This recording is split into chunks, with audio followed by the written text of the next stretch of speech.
Hi friends, good evening. मेरा नाम आदर्श कुमार है।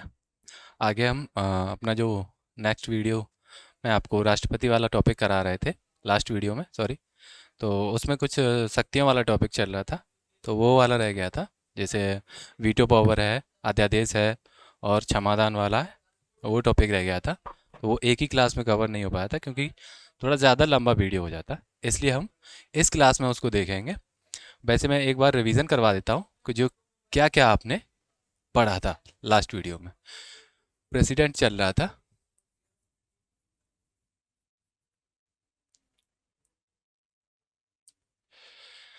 तो उसमें हम सबसे पहले तो निर्वाचन किया था, ठीक है। दूसरा, उसके अ, योग्यता वगैरह, शपथ और शर्तें, ये अपन कर चुके थे।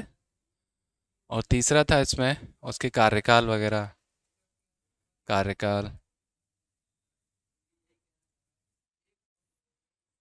और उसकी जो ये वो होती है, क्या नाम है, पदावधि, मतलब कितने समय तक और कैसे उसको हटाया जाता है, यानी कि महाभियोग वाला, सॉरी, महाभियोग वाला, महाभियोग। और फोर्थ में था शक्तियाँ उसकी, शक्तियाँ। यहाँ तक अपन कर चुके थे। शक्तियों में भी आई थिंक कार्यकारी वाला हो चुका था, कार्यकारी, विधायी, वित्तीय और न्यायिक, सैन्य वाला भी हो चुका था, कूटनीतिक वाला भी हो चुका था, और एक और आपातकालीन वाला।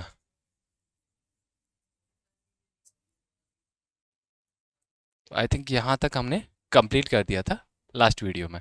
आपातकालीन के बारे में मैंने बोला था आपको एक अलग टॉपिक है ये, तो उसमें इसको कराया जाएगा, ठीक है।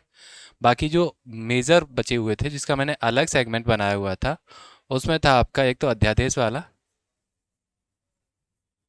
अध्यादेश वाला, एक क्षमादान वाला था, एक वीटो वाला था, ठीक है। बेसिकली ये चार होते हैं जो मेजर पार्ट होते हैं जहाँ से क्वेश्चन पूछते हैं: महाभियोग, अध्यादेश, क्षमादान और वीटो वाला। इन चारों से ही क्वेश्चन बहुत ज़्यादा पूछा जाता है। 1 2 3 और 4 मेजर क्वेश्चन जो एग्जाम में पूछे जा रहे हैं, एक तो महाभियोग वाले से, अध्यादेश, क्षमादान और वीटो। बस यहाँ आपको कंफ्यूजन नहीं होनी चाहिए, वरना ये समझिए एक क्वेश्चन आपका गया सीधा सीधा। हर एग्जाम में पूछा जाना है यहाँ से क्वेश्चन। तो चलिए देखते हैं, आगे देखते हैं। अध्यादेश वाले से स्टार्ट करूंगा मैं। तो अध्यादेश वाले में चलते हैं अपन।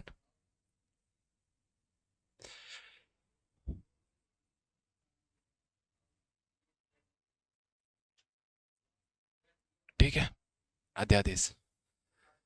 सबसे पहले ये जानना जरूरी है कि अध्यादेश का मतलब क्या होता है क्या अध्यादेश। देखिए, विधि दो तरीके से बनाई जाती है हमारे देश में। विधि के दो तरीके होते हैं बनाने के सॉरी। एक तो होता है संसद बनाती है, ठीक है। एक होता है राष्ट्रपति, ठीक है। ये दो होते हैं। संसद का एक देखो टाइम पीरियड होता है, सत्र होते हैं इसके। जब सत्र में होती है तभी एक कानून बनाया जाता है, लॉ बनाया जाता है जो देश में इम्प्लीमेंट किया जाता है। उसमें क्या होता है कि एक टाइम पीरियड के बाद ये स्थगित हो जाती है, या अपना जो ये साल में तीन होते हैं इसके, तीन चार से, वो मैं आगे संसद वाले प्रॉब्लम कराऊंगा। तो जब ये सत्र में नहीं होती है तब कानून कैसे बनाया जाएगा। मान लीजिए आपातकालीन कुछ मतलब आज के आज हमें कोई लॉ बनाना है, तो उसके लिए हम क्या करेंगे। संसद तो बैठी नहीं हुई है, तो उसमें हमें कैसे कानून लागू करना होगा। उसके लिए हमें क्या करना पड़ेगा, एक राष्ट्रपति अध्यादेश जारी करता है,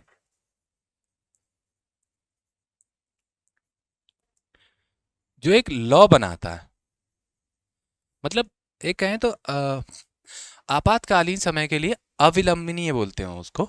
मतलब बिना देरी किए हुए एक कानून चाहिए होता है, क्योंकि संसद नहीं होती है, संसद का कोई सत्र नहीं होता है, क्योंकि जब लॉ बनाया जाता है तो संसद के दोनों सत्रों का होना बहुत ज़रूरी है, लोकसभा और राज्यसभा, ये दोनों होते हैं तभी। और एक राष्ट्रपति जब इस पे साइन करता है, ठीक है, लॉ ऐसे ही बनता है ना, ये दोनों पास करते हैं फिर राष्ट्रपति उस पर साइन करता है। तो मान लीजिए लोकसभा है सत्र में, राज्यसभा नहीं है सत्र में, या राज्यसभा है लोकसभा नहीं है, तब कैसे लॉ बनेगा? और लॉ चाहिए हमें जल्दी, यानी कि बिना देर किए हमें एक कानून पारित करना है। तो उस कंडीशन में क्या होता है कि राज्यपाल एक अध्यादेश जारी करता है जो एक लॉ बनाने का काम करता है, यानी कि लॉ बनता है और उसको बाद में इनसे पारित करवाया जाता है, ठीक है। अध्यादेश जो होता है आर्टिकल 123 में आता है। यहीं पे मैं एक राज्यपाल वाला भी बता देता हूँ, सेम राज्यपाल की भी शक्ति होती है। आर्टिकल क्या है, कंपैरिजन में पढ़ना बहुत अच्छा रहता है। जैसे कि यहाँ पे अध्यादेश वाला, ये तीनों शक्तियाँ जो मैं बताने वाला हूँ वो राज्यपाल के भी पास है और राष्ट्रपति के भी पास है। तो इसमें क्या है, राज्यपाल के भी पास है तो राज्यपाल का भी आर्टिकल यहाँ पे थोड़ा कंपैरिजन में करोगे तो याद भी हो जाएगा और सेम लगता है। जैसे 123 और 213 एकदम सेम लगता है, उसमें ज़्यादा डिफरेंस नहीं लगता, तो कंपैरिजन में याद भी हो जाता है, उतना दिक्कत नहीं आता और एग्जाम में पूछा भी जाता है। आर्टिकल आर्टिकल याद होना चाहिए, इन तीनों का कम से कम तो याद होना चाहिए, ठीक है। तो ये हो गया आपका। तो अध्यादेश राष्ट्रपति जारी करता है, एक लॉ बनाता है वहाँ से, और उस लॉ की जो एक टाइम लिमिट होती है, मतलब एक जैसे हम बना रहे हैं तो कोई पर्टिकुलर नहीं होता है वो, उसे संसद से पारित होना होता है तो उसके लिए एक टाइम होता है। तो 6 वीक, 6 वीक एक टाइम लिमिट होती है। मैंने टाइम लिमिट बोला है, अधिकतम टाइम इसका अलग होता है, क्योंकि ये जब जारी होता है तो एक सत्र होता है, तो इसकी जो अधिकतम सीमा होती है,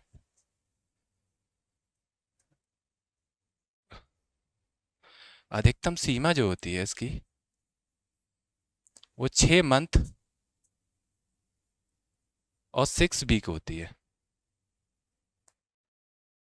वो कैसे होती है वो भी मैं बताऊंगा, कौन सी कंडीशन में होती है, ठीक है। तो अध्यादेश राष्ट्रपति जारी करता है, कब करता है ये जानिए अब। कब करता है, कौन करता है, ये तो आपको पता चल गया, कब करता है, क्योंकि एक पर्टिकुलर कंडीशन होना बहुत ज़रूरी है इसके लिए, उसी हिसाब से वो जारी कर सकता है। ऐसा नहीं है हर कंडीशन में, उस पर एक लिमिटेशंस भी हैं, कुछ लिमिटेशंस के हिसाब से जारी करता है। तो ये कब करता है, इसको भी मतलब कंडीशन आपसे पूछी जा सकती है। तो राष्ट्रपति कब करता है, जैसे संसद का एक सत्र हो, या तो संसद सत्र में ना हो, यहाँ पे मैं संसद बोल रहा हूँ, इसका मतलब ये समझिए लोकसभा और राज्यसभा दोनों, इसमें अलग से पर्टिकुलर लिखने की ज़रूरत नहीं है, क्योंकि एग्ज़ाम में जो वर्ड आएगा वो संसद ही आएगा एक में। इसलिए वो जो वर्ड मैं लिख रहा हूँ इसीलिए लिखता हूँ, क्योंकि जो वर्ड पूछा गया है, आया गया है एग्ज़ाम में, वो इसीलिए, ठीक है। तो इस पे ज़्यादा फोकस करना, सत्र में ना हो, ठीक है, जब संसद सत्र में ना हो, या एक सदन कोई भी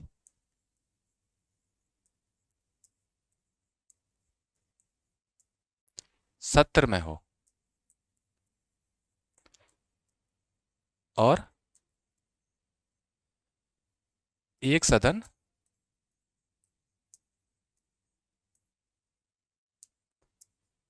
सत्र में ना हो। ये स्टेटमेंट डिफाइन करता है पूरी कंडीशन को, इसीलिए मैंने पूरा लिखा है। ये दो स्टेटमेंट होते हैं उसकी कंडीशन को जस्टिफाई करने के लिए कि कब जारी किया जा सकता है। सबसे पहला तो संसद सत्र में ही ना हो, ठीक है। संसद के सत्र होते हैं, एक बजट सत्र होता है, एक मानसून सत्र होता है, इसी हिसाब से चलता है। गैप होता है 2-2 3-3 महीने का, जो गैप होता है 2-2 3-3 महीने का, उसमें मान लीजिए हमें ज़रूरत है एक बिल लाने की या एक लॉ लाने की, जिसमें देश में इम्प्लीमेंट किया जा सके जल्दी से। मान लीजिए जैसे कि एक कोविड हुआ था तो उसमें सत्र नहीं चल रहा था, तो उस टाइम हमें एक लॉ बनाना था कि आपको बाहर नहीं निकलना, ये नहीं करना है। या टर्म या कंडीशन कुछ भी हो सकती है, ऐसा नहीं है कि एक बिल के लिए भी हो सकता है। एक टर्म और जिसे बोलते हैं ना रूल्स बनाने के लिए भी आपको परमिशन चाहिए होती है संसद से। उसके लिए भी वहाँ पे एक विधेयक लाया जाता है, प्रस्ताव पारित किया जाता है, उसके लिए भी ज़रूरत होती है। तो इसलिए सत्र में होना बहुत ज़रूरी है। या तो दोनों सत्र में ना हो कंडीशन, या एक सदन सत्र में हो और एक सदन सत्र में ना हो। यानी कि इसका मतलब होगा एक सदन अगर सत्र में है तब भी जारी किया जा सकता है, ठीक है। अगर दोनों सदन सत्र में है तब जारी नहीं होगा, ठीक है। आई थिंक क्लियर हो गया होगा ये वाला पॉइंट। इसमें सिर्फ यही है कि दोनों सदन अगर है तो अध्यादेश जारी नहीं होगा, फिर संसद बनाएगी उसको, ठीक है। अगर एक सदन सत्र में नहीं है तब होगा, क्योंकि दोनों सदन का होना बहुत ज़रूरी है बिल बनाने के लिए या आपको कानून बनाने के लिए। दोनों सदनों का होना बहुत ज़रूरी है, ठीक है। तो ये हो गया आपका।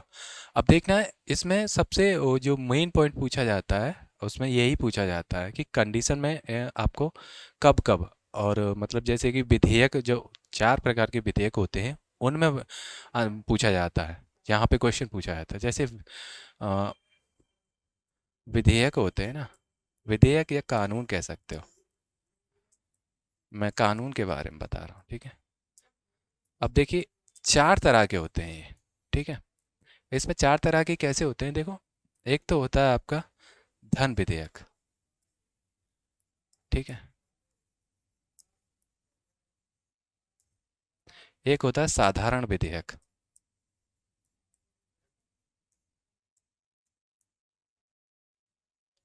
अब मैं आपको ये बताऊंगा कि किस किस विधेयक में कब कब और कैसे होता है, ठीक है। एक होता है वित्त विधेयक। आपको ये सब चीज़ें, ये विधेयक वाला सेगमेंट है, ये सब उसमें मिलेगा संसद वाले में। मैं वहाँ पे भी। एक होता है संविधान संशोधन।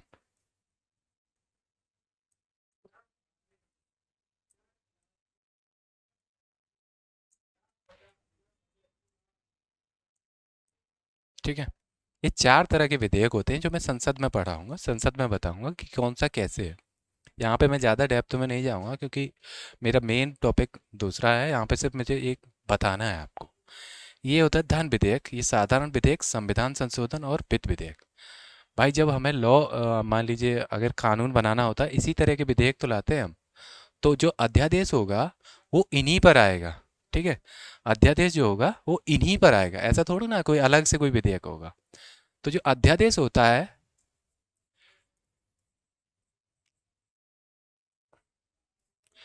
अध्यादेश होता है एक संसदीय विधि के बराबर ही होता है। सॉरी, मतलब संसदीय विधि के ही समान होता है।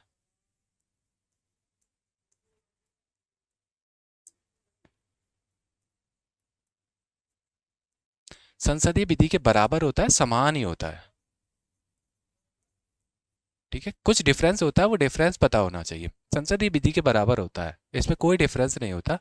बस एक डिफरेंस होता है, इसकी समय अवधि कम होती है। इसकी जो समय अवधि है, समय होता है वो अल्प होता है, यानी कम होता है, अल्प अवधि।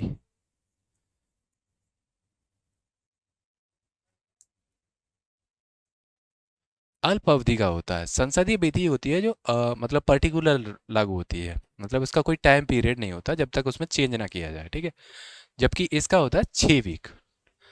6 वीक वो इसीलिए होता है 6 वीक।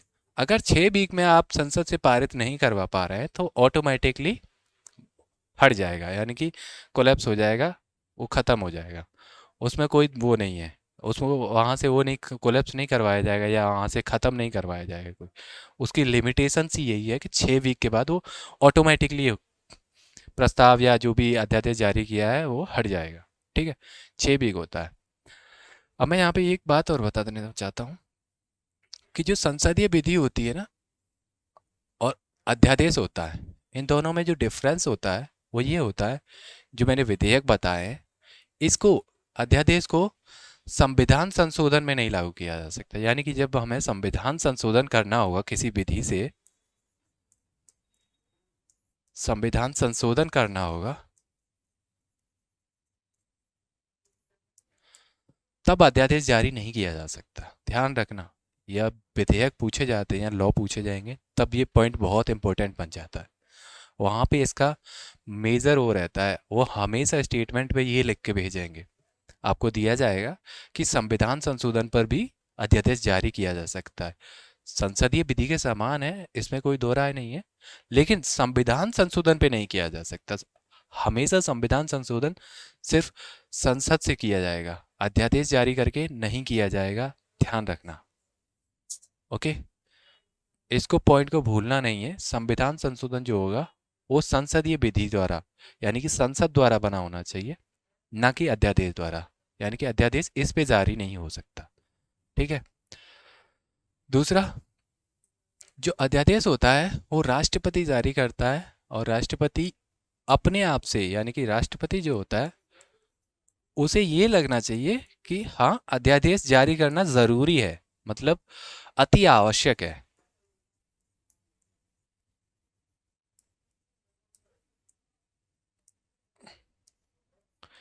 अति आवश्यक है मतलब ऐसी कंडीशन आ गई है कि हमें एक कानून की ज़रूरत है, और महत्वपूर्ण ज़रूरत है, मतलब अति आवश्यक है, अविलंबनीय है, हमें देर नहीं करनी है संसद सत्र के आने का। तो इसीलिए हमें आवश्यक, अति आवश्यक चीज़ों पे अध्यादेश जारी करता है। तो इसकी एक संतुष्टि होती है, जो वर्ड मैं एग्जैक्ट बोल रहा हूँ वही वर्ड आएगा, राष्ट्रपति की संतुष्टि।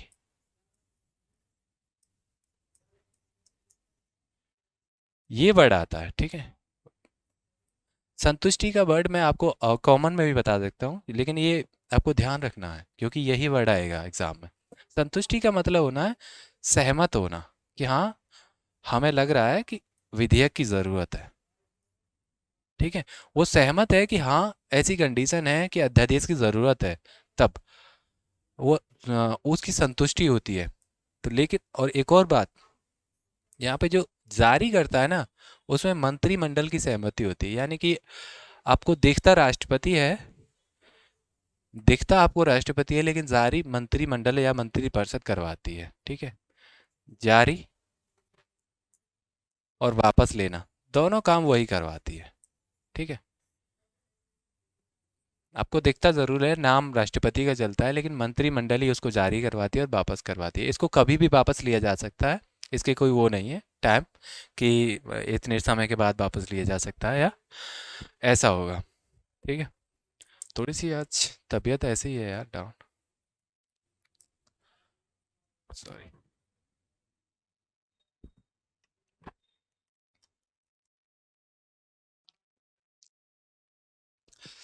अब देखिए, यहाँ तक हो गया, ये जो मेन मेन पॉइंट है। अब मेरे को एक वो बताना था आपको, 6 मंथ वाला कैसे होता है।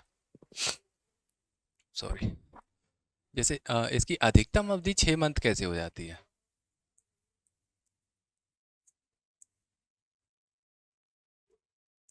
इसकी अधिकतम अवधि 6 मंथ और 6 वीक कैसे हो जाती है। ठीक है, पीछे मैंने बोला था ना इसकी अधिकतम अवधि इतनी होती है, और जनरल में इसका 6 वीक होता है टाइम लिमिट। तो ये कैसे होता है, ये देखिए ऐसे होता है जैसे संसद का सत्र होता है ना, संसद के सत्र में जो टाइम लिमिटेशन है वो 2 सत्रों के बीच 6 मंथ का होता है। जो 2 सत्र होते हैं उसके 6 मंथ से अधिक नहीं होना चाहिए। मतलब जो 2 सत्रों के बीच का जो गैप होता है वो 6 मंथ से अधिक नहीं होना चाहिए। वो ये संविधान में लिखा हुआ है कि 6 मंथ से अधिक नहीं होना चाहिए, 6 मंथ से पहले संसद का सत्र होना चाहिए। ठीक है, तो इसलिए अधिकतम अवधि 6 मंथ हो जाती है। मान लीजिए अध्यादेश आपको पता है ना, एक सत्र होता है तभी जारी होता है। अब जब भाई एक सत्र होगा तब जारी किया गया है, जब दूसरा सत्र आएगा तो मान लीजिए अधिकतम समय कितना होगा, लगभग यही 6 मंथ। तो 6 मंथ तो वो रहेगा ही रहेगा अधिकतम। और उसको पास कराने के लिए कितना टाइम होगा आपके पास, दूसरी जो दूसरा सदन है जब बैठेगा, अगर दूसरे सदन की फर्स्ट बैठक से लेके 6 वीक तक रहेगा, तो इसलिए ये 6 मंथ 6 वीक हो जाता है। ठीक है, आई थिंक ये समझ में आ गया होगा। 6 मंथ और 6 वीक कैसे होता है। ओके, जारी करता है। बाकी अध्यादेश में देखिए कुछ नहीं है। अध्यादेश एक विधि है ही, विधि है एक तरह का। जब हमारे पास संसद सत्र में ना हो तब हमें एक लॉ की ज़रूरत होती है, तब हम कैसे काम करते हैं। तो ये लोकसभा, राज्यसभा और उसके हिसाब से काम होता है। अध्यादेश राष्ट्रपति जारी करता है, राज्यपाल भी जारी कर सकता है। और अध्यादेश का ध्यान रखना, अध्यादेश जो जारी होता है, जो अध्यादेश जारी किया जाता है, तबीयत यार 2 दिन से खराब हो रही है। अध्यादेश जो जारी करता है राष्ट्रपति, वो संघीय विधि पे करता है, यानी कि सेंट्रल विधि होती है।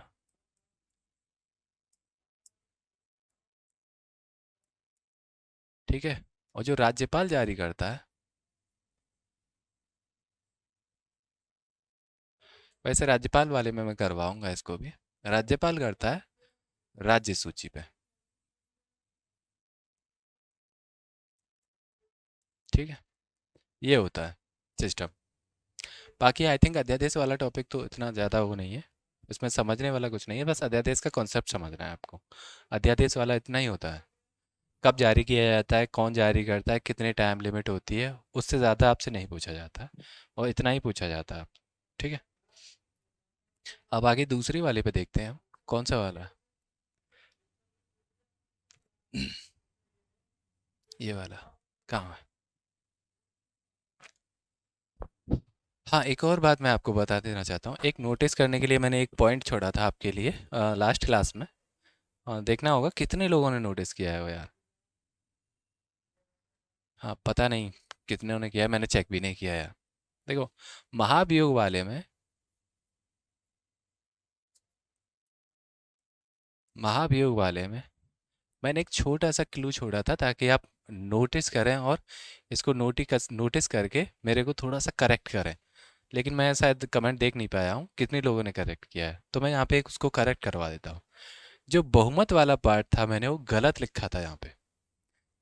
थोड़ा सा देखना चाहता था कितने लोग पढ़ रहे हैं और कितने लोग करेक्ट करवाते हैं उसको। तो मैं देख तो नहीं पाया हूँ, जो बहुमत होता है ना उसका, उसको आई थिंक मैंने 3/4 लिखा था शायद, जहाँ तक मुझे याद है। लेकिन वो 2/3 होता है बस। देखो, नोटिस करने का यही होता है कि आपको जो क्वेश्चन में पूछा जाएगा ना, पीसीएस लेवल में, आरएस लेवल में, मैंने बहुत क्वेश्चन पीसीएस का देखा है, सेंट्रल लेवल का। उसमें जो होता है महाभियोग में, इसको चेंज कर देता है बहुत ज़्यादा क्वेश्चन में। इसलिए मैं चाहता था इसको आप नोटिस करें। इसी डाटा को चेंज कर देता है, बाकी पूरा लैंग्वेज सेम लगता है आपको। आप समझेंगे कि बिल्कुल सही है स्टेटमेंट।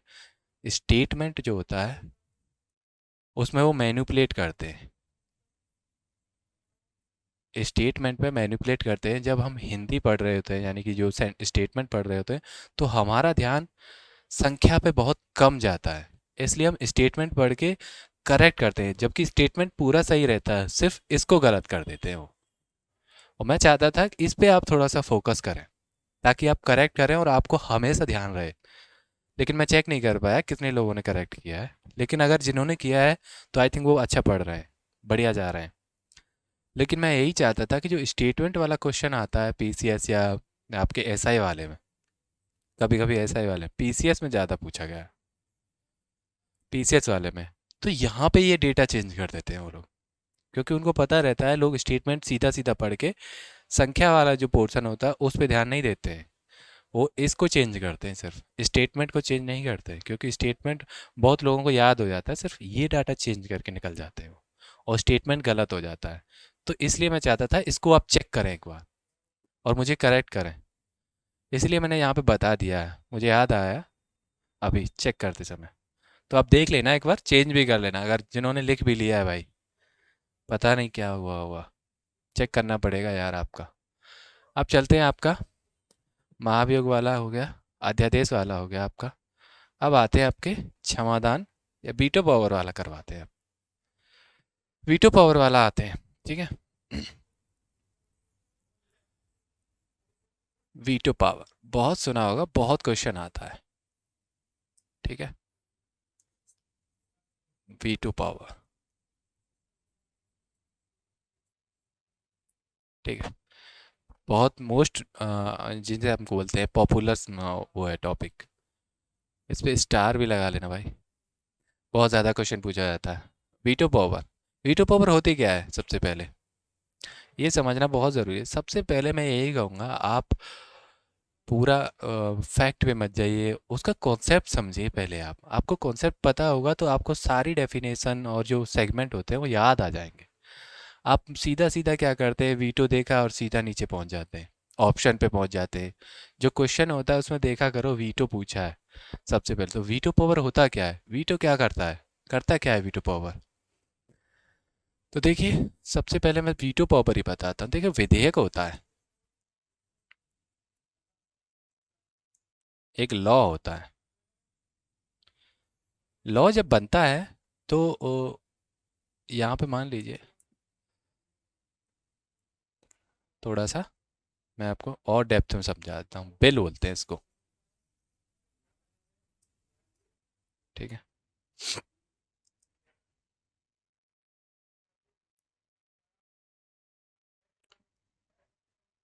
थोड़ा सा इसको चेंज कर लेना चाहिए।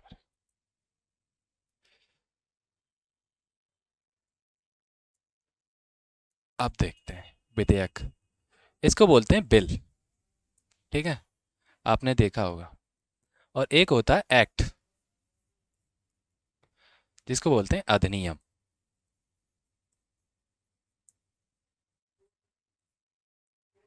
आपने सुना होगा विधेयक बिल लेके आए हैं, एक सुना होगा एक्ट अधिनियम।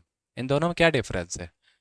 ये तब होता है जब संसद से सहमति ना मिली हो और राष्ट्रपति ने साइन ना किया हो, यानी कि संसद में चल रहा हो कोई भी प्रस्ताव, तब तक बिल होता है। लेकिन जैसे ही वो संसद से पारित होकर राष्ट्रपति उस पर साइन कर देता है, राष्ट्रपति साइन, राष्ट्रपति या हस्ताक्षर कर देता है, तो क्या बन जाता है, अधिनियम। ठीक है। अब वीटो पावर क्या करता है, यहाँ पे देखिए, वीटो पावर क्या करता है, जैसे ही बिल आया, ठीक है, संसद से पारित हो गया, तो वो कहाँ जाता है, राष्ट्रपति के पास। राष्ट्रपति के पास जाता है, तो राष्ट्रपति के पास जाता है तब क्या होता है, तो राष्ट्रपति उस पर साइन करने से पहले उसके पास विकल्प होते हैं कि उसको साइन करना है या नहीं करना है, या उसको सुरक्षित रखना है, जो भी है। वो उसका वीटो पावर होता है, यानी कि उसके पास एक ऐसी शक्ति दी गई है कि जो बिल होता है वो उसको चेक कर सके एक बार। और संसद मान लीजिए अगर कोई गलत बिल लेके आ रही है, तो हमारे पास एक ऐसा मैकेनिज्म होना चाहिए ताकि हम उस बिल को चेक कर सकें कि ये बिल वाकई में सच में जो आम जनता के लिए हेल्पफुल रहेगा कि नहीं रहेगा। तो इसलिए एक स्तर पे हम उस बिल को रीचेक करवा लेते हैं यहाँ पे, इसलिए वीटो पावर दी गई है यहाँ पे। जबकि वीटो पावर का ऐसा देखिए, अगर मैं कहूँ तो होता क्या है, इस पे पीएम और उसकी सहमति होती है ना एक तरह से। जो भी बिल वीटो पावर लगाता है वो इसके सहमति पे ही तो लगाता है। लेकिन एक चेक करने का मैकेनिज्म होना भी बहुत अच्छा है, क्योंकि संसद ने पारित कर दिया, हो सकता है कुछ कमियां हो, कुछ खामियां हो लोगों के लिए, तो एक बेहतर होगा कि एक बार और उसको चेक कर लिया जाए। तो ये मैकेनिज्म होता है बस, और कुछ नहीं है। ठीक है, इसके लिए। तो वीटो पावर का क्या होता है, आपको ये राष्ट्रपति के लिए विकल्प खोल देता है, एक तरह से विकल्प बना देता है, राष्ट्रपति के लिए विकल्प बना देता है, विकल्प देता है। ठीक है। अब देखिए, अब राष्ट्रपति के पास क्या विकल्प होते हैं वीटो पावर लगाने के। सबसे पहले तो वीटो पावर कितने टाइप का होता है ये बता देता हूँ आपको। वीटो पावर के टाइप,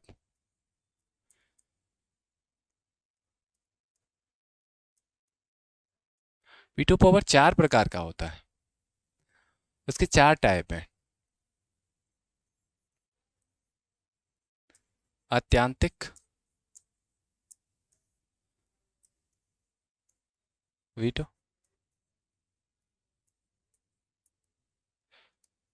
दूसरा होता है निलंबनकारी,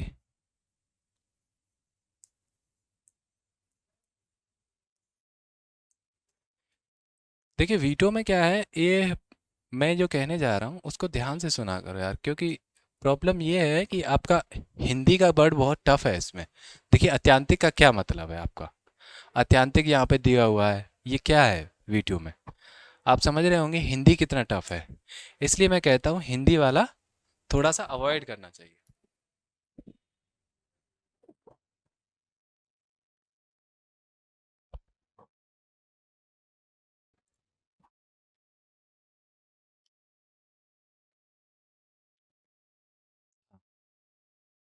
हाँ मैं क्या कह रहा था हिंदी वाले के बारे में।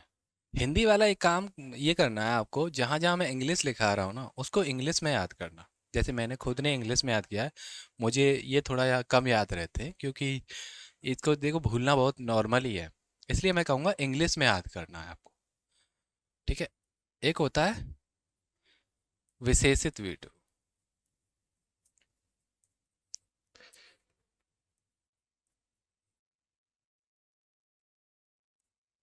एक होता है पॉकेट वीडियो।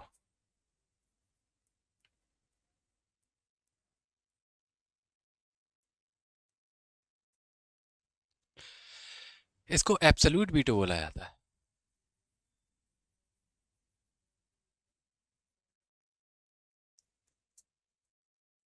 ठीक है।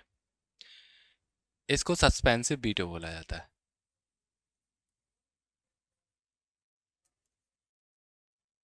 इसको क्वालिफाइड वीडियो बोला जाता है।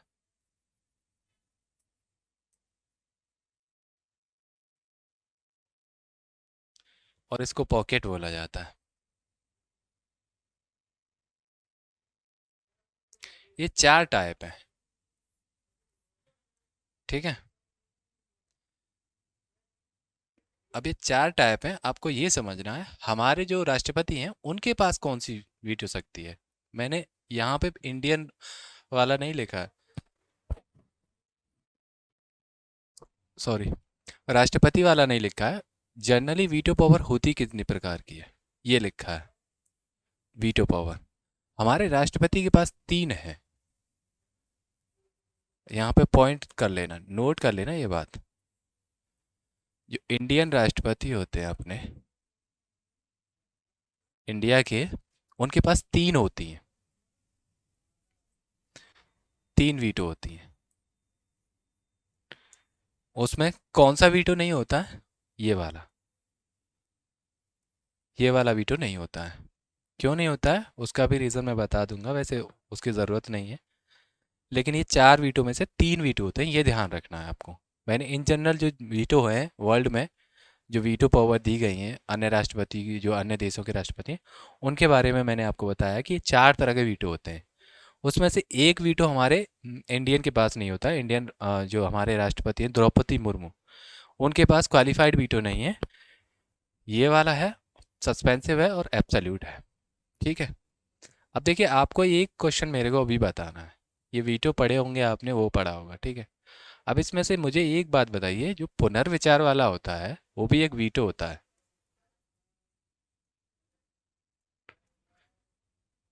वो कौन सा है इसमें, वो कौन सा वीटो है। सबसे ज़्यादा पुनर्विचार पे बात होती है, तो पुनर्विचार के लिए वो कौन सा वीटो है इसमें। सबसे ज़्यादा इसमें ध्यान देते हैं, वीटो पढ़ लिया ये कर लिया, अप्लाइड में नहीं देखते हैं हम लोग। सबसे बड़ी कमी यही होती है। चलिए मैं आपको एक एक करके थोड़ा सा बताता हूँ इनके बारे में। सबसे पहले लेते हैं एब्सोल्यूट वीटो। मैं इंग्लिश में लिखूंगा, हिंदी में नहीं लिखूंगा। मैंने आपके लिए वो भाई याद किया था भाई, मैं तो इंग्लिश में ही याद करके रखता हूँ। ठीक है।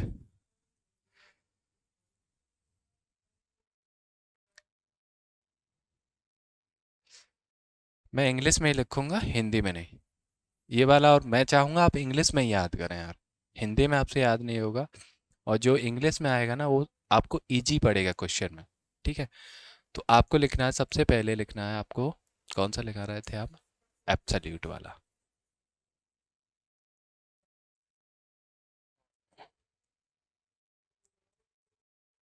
एब्सोल्यूट वीटो का मतलब, एब्सोल्यूट होता है एकदम सही। एब्सोल्यूट एकदम, उसमें कोई कमी नहीं है। ठीक है। एब्सोल्यूट अत्यांतिक वीटो। ठीक है। इसके बारे में मैं आपको बताता हूँ, ये राष्ट्रपति के पास तीन है।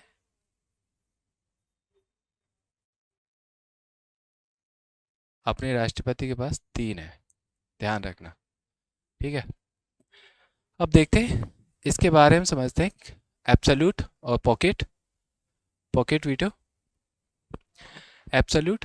मैं आपको कंपैरिजन में करा देता हूँ तीनों वाला, ठीक है, ताकि याद करने में थोड़ा सा, तीन ही कराऊंगा यहाँ पे, ठीक है, तो उसमें आपको थोड़ा सा हेल्प हो जाएगी। सस्पेंसिव, मैं यही सोच रहा था कि कंपैरिजन में ज़्यादा सही रहेगा या उसमें, क्योंकि एक एक में थोड़ा सा और होता है। देखिए, इजी इजी तरीके से समझाऊंगा, एक बार में कंफर्म हो जाना है, कोई दिक्कत नहीं, दो बार पढ़ने की कोई ज़रूरत नहीं, एक ही बार में करेक्ट हो जाएगा। देखो, आपको पॉकेट वीटो तो पता होगा, पुनर्विचार वाला मैं बता दूं आपको, ये वाला है।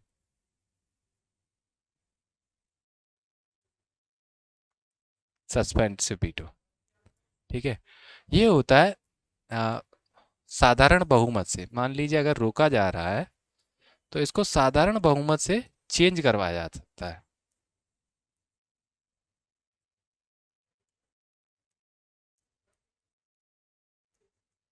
मतलब अगर कोई बिल या विधेयक लाया गया है तो राष्ट्रपति उस पे अपनी कंसेंट दिखाता है, उसको सस्पेंसिव वीटो में रख देता है। यानी कि कोई भी साधारण बिल या विधेयक आया है उसके लिए साइन करने के लिए, तो वो उसको सस्पेंसिव वीटो में रख देता है। और उसके लिए क्या करना पड़ता है, गवर्नमेंट को साधारण बहुमत से दोबारा से पारित करना होता है उसको, यानी कि दोबारा उसको भेज देता है, वही होता है पुनर्विचार। ठीक है, दोबारा भेज देता है संसद के पास कि इसको रीचेक किया जाए, कि आप दोबारा इसको चेक करिए, थोड़ी सी कमियां मुझे दिख रही हैं, राष्ट्रपति या जो भी अपना कंसर्न दिखाते हैं उसमें वो यही बोलते हैं कि आपको इसको दोबारा चेक करना है। तो इसलिए होता है दोबारा, यानी कि साधारण बहुमत से चेक करता है, वो साधारण बहुमत से पारित करता है। लेकिन इतना ध्यान रखना है यहाँ पे, एक बार अगर संसद ने चेक करके दोबारा पारित कर दिया, उसने कोई भी परिवर्तन नहीं किया, दोबारा पारित कर दिया इसमें, तो उसको सहमति के लिए बाध्यकारी हो जाता है। बाध्यकारी हो जाती है, यानी कि राष्ट्रपति को उस पर फिर साइन करना ही पड़ेगा, उसमें फिर वो दोबारा वीटो नहीं लगा सकता है, कोई भी कोई अन्य वीटो नहीं कर सकता है, इसलिए उसको सहमति देनी पड़ेगी, बाध्यकारी है। ठीक है। पॉकेट वीटो में क्या होता है, पॉकेट वीटो में वो क्या करता है, पॉकेट वीटो सबसे फेमस क्यों है, इसका सबसे बढ़िया रीज़न है, ना तो वो सहमति देता है भाई, ठीक है, और ना ही उसको असहमत करता है,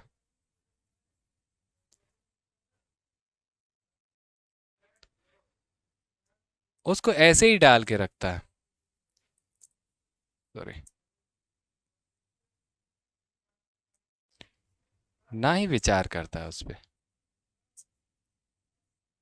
एक तरह से पॉकेट में डाल के रखता है उसको, पॉकेट में डाल के रखता है, इसलिए इसका नाम पॉकेट हो गया है, पॉकेट वीटो भी बोलते हैं, इसीलिए एक तरह से ना तो उस पर विचार करता है, ना सहमति करता है, ना उसे असहमत हो रहा है, मतलब ना तो उसको नेग्लेक्ट कर रहा है, ना उसको इजाज़त दे रहा है कि हाँ ये सही है, ना ही उस पर विचार कर रहा है भाई कि हम, मैं साइन भी करूँगा या वो करूँगा, देखते हैं ऐसा करेंगे, कुछ नहीं है, उसको नेग्लेक्ट कर देता है, मतलब अनदेखा कर देता है, उसको पॉकेट में डाल के रखता है, इस तरह से इसको पॉकेट वीटो कहा जाता है।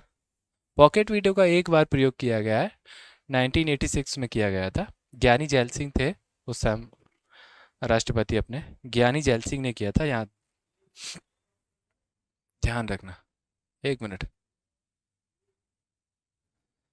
सस्पेंसिव वीटो में क्या होता है, इसमें आपका, देखो ये वाला, अब देखिए यहाँ पे क्या होता है, अ, निलंबनकारी में क्या होता है, एक वो होता है अ, साधारण बहुमत से, यहीं पे करा रहा हूँ थोड़ा, यहाँ पे साधारण बहुमत होता है, और विशेषित वीटो में क्या होता है, विशेष बहुमत, उच्च बहुमत चाहिए होता है।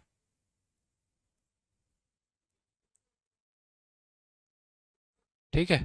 पॉकेट वीटो में क्या होता है, पॉकेट वीटो वाला मैं बता चुका हूँ, इसमें ना तो वो सहमति देता है और ना ही उसको मतलब ना ही विचार करता है उस पर।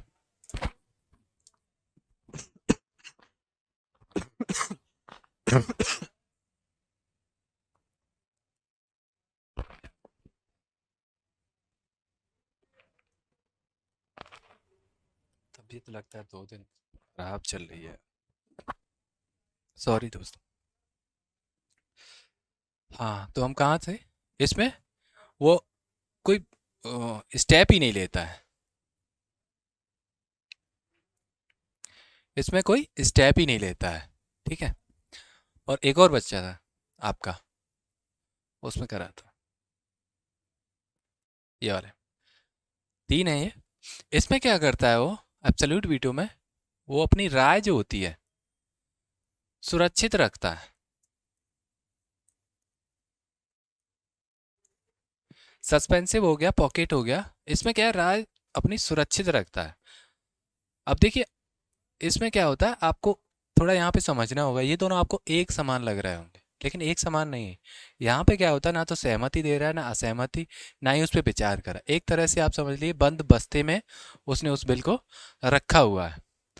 अब यहाँ पे देखिए, आप ये भी बोलेंगे ये भी एक तरह से सेम लग रहा है, लेकिन यहाँ पे नहीं है। यहाँ पे क्या होता है कि वो उस पर विचार कर रहा होता है कि इसको पास करना है या अ, वो करना है, मना करना है।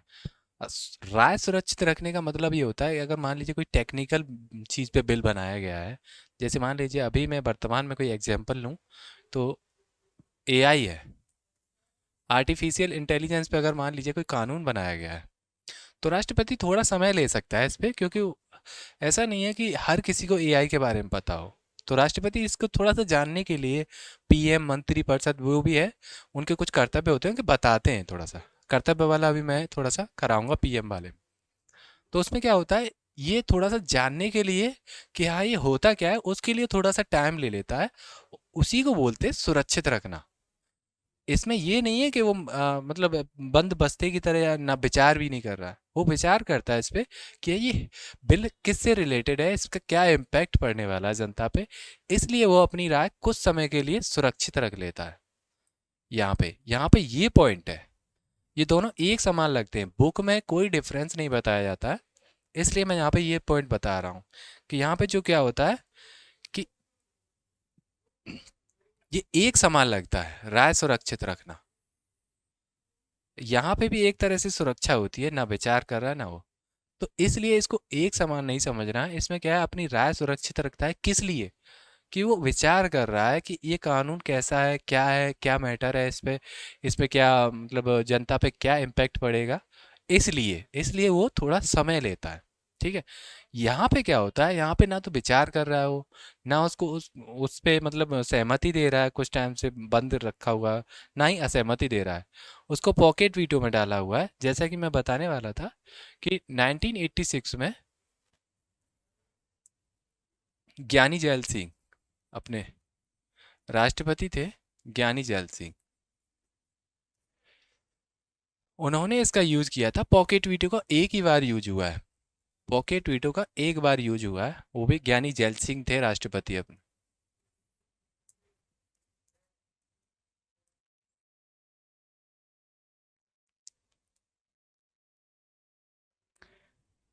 ज्ञानी जैल सिंह ने एक बार यूज किया है पॉकेट वीटो का।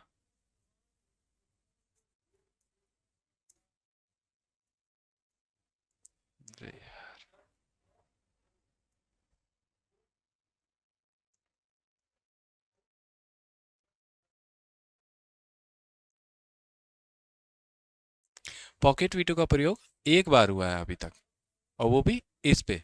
अब ये था क्या, कौन सा बिल था? एक मैं ये भी बता देता हूँ, थोड़ा पता होना चाहिए। ये डाक संशोधन विधेयक था। मतलब डाक सेवाओं में हमें कुछ संशोधन करना था। डाक सेवाओं से रिलेटेड संशोधन था। अरे यार,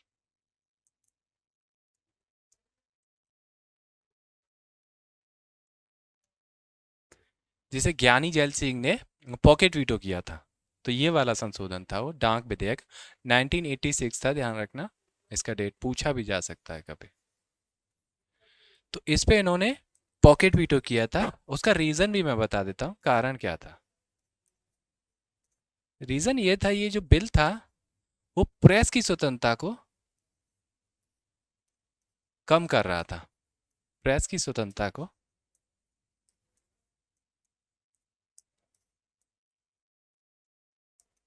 कम कर रहा था, प्रेस की स्वतंत्रता को कम कर रहा था। और उस समय अपने पीएम कौन थे? राजीव गांधी। वो लेके आए थे इस बिल को। ठीक है। पॉकेट वीटो का एक बार प्रयोग हुआ है, ज्ञानी जैल सिंह ने किया था। और एक बार जिस विधेयक पे किया गया था वो ये वाला था, डाक संशोधन विधेयक। 1986 था, डेट जरूर याद रखना, कारण याद होना हो कोई दिक्कत नहीं है उसमें। प्रेस की स्वतंत्रता को कम कर रहा था, राजीव गांधी जी लेके आए थे इसको। ठीक है। अब अपन कहाँ चल रहे हैं? पॉकेट वीटो वाला, पॉकेट वीटो वाला ये रहा। पॉकेट वीटो में ये 3 वीटो थे हमारे राष्ट्रपति के पास, जो मैंने तीनों करा दिए हैं। यहाँ पे ध्यान रखना, मतलब मिसगाइड नहीं होना, बुक में यही लिखा हो रहता है। तो यहाँ पे कंफ्यूज मत होना। सबसे पहले तो बुक्स में कुछ और है, वो छोड़ दीजिए आप। यहाँ पे राय सुरक्षित रखता है, कारण मैंने आपको बता दिया है किस लिए। ठीक है। ये इसलिए होता है, साधारण बहुमत है, परिवर्तन है। साधारण बहुमत से इसको चेंज किया जा सकता है। और पॉकेट वीटो, पॉकेट वीटो आपको पता ही है, पॉकेट वीटो मैं बता चुका हूँ। विधेयक जो होता है, ना तो सहमति देता है और ना ही असहमत करता है, ना ही विचार करता है। ठीक है। और हाँ, एक और बात, ये जो आपका वीटो होता है, वीटो होता है आर्टिकल, थोड़ा मैं करा देता हूँ इसका। आर्टिकल जो होता है इसको 111 होता है, पूछा जा सकता है। 111, 111 आर्टिकल होता है ये वाला राष्ट्रपति के पास। ये जो शक्ति आती है इसमें आती है। और एक और बात जो क्वेश्चन पूछा जाता है, और वो थोड़ा सा पीसीएस लेवल से थोड़ा हाई है, लेकिन मेरे हिसाब से होना चाहिए। ये जो वीटो है, वीटो पावर जो होती है विधायी शक्ति होती है, विधायी शक्ति होती है। ठीक है। विधायी शक्ति में आती है। विधायी शक्ति मैं आपको करा चुका हूँ, लेकिन मैं यहाँ पे इनको अलग से करा रहा हूँ। विधायी शक्ति का मतलब मैंने आपको बताया था, जो संसद से रिलेटेड जो काम है राष्ट्रपति के, जो संसद में काम चल रहे होते हैं उन पे जो उसका वो होता है स्टेप, यानी कि बहुमत वाला और एक सत्र आउट करना, वो वाला विधायी शक्ति में आता है उसका। विधायी, वीटो पावर। ध्यान रखना, मैं तीनों का कराऊंगा। आई थिंक अध्यादेश वाला मैं शायद भूल गया हूँ कौन सी शक्ति है, अध्यादेश वाला भी करा देता हूँ। अध्यादेश वाला है,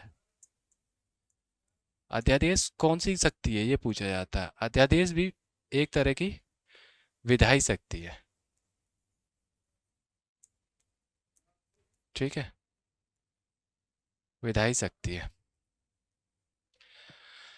विधायी शक्ति है, ये ध्यान रखना। अध्यादेश का आर्टिकल मैं बता चुका हूँ, वीटो का ये हो गया।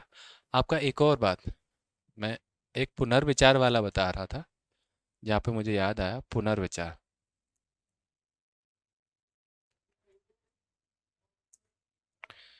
पुनर्विचार और एक और था आपका राष्ट्रपति की संतुष्टि। इस पे थोड़ा सा विवाद है, तो मैं थोड़ा सा क्लियर कर देता हूँ वहाँ पे। संतुष्टि,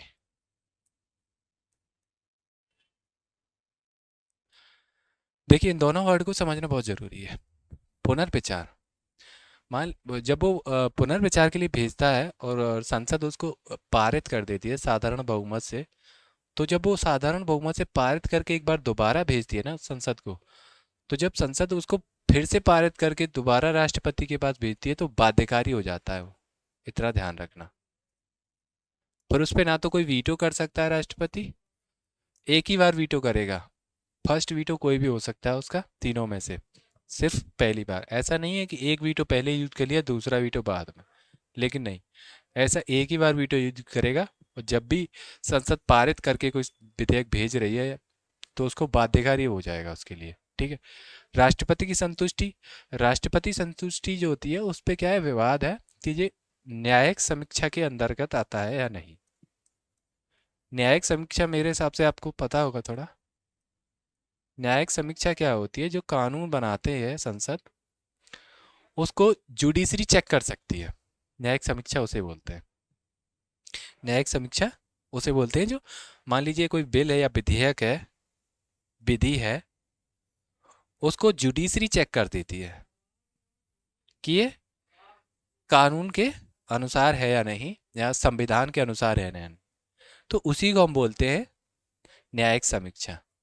अब इस पे ये विवाद है कि जो ये राष्ट्रपति की संतुष्टि जो है वो न्यायिक समीक्षा के अंतर्गत है या नहीं। तो इस पे इंदिरा गांधी ने एक अ, संविधान संशोधन किया था, 38वां किया था 1976 में। 1976 है आई थिंक। तो इसमें क्या हुआ था, मैं थोड़ा सा भूल गया था, चले कोई बात नहीं, लेकिन यही है, कभी कभी डेट का थोड़ा सा हो जाता है। हाँ, मुझे बहुत ज़्यादा डेट याद नहीं रहती है। कॉन्सेप्ट मेरा थोड़ा सा ठीक है, लेकिन डेट में थोड़ा सा कभी कभी हो जाता है, लेकिन मुझे लग रहा है सही है। तो 38वें में क्या हुआ था, इन्होंने जो एक चेंज कर दिया था इंदिरा गांधी ने,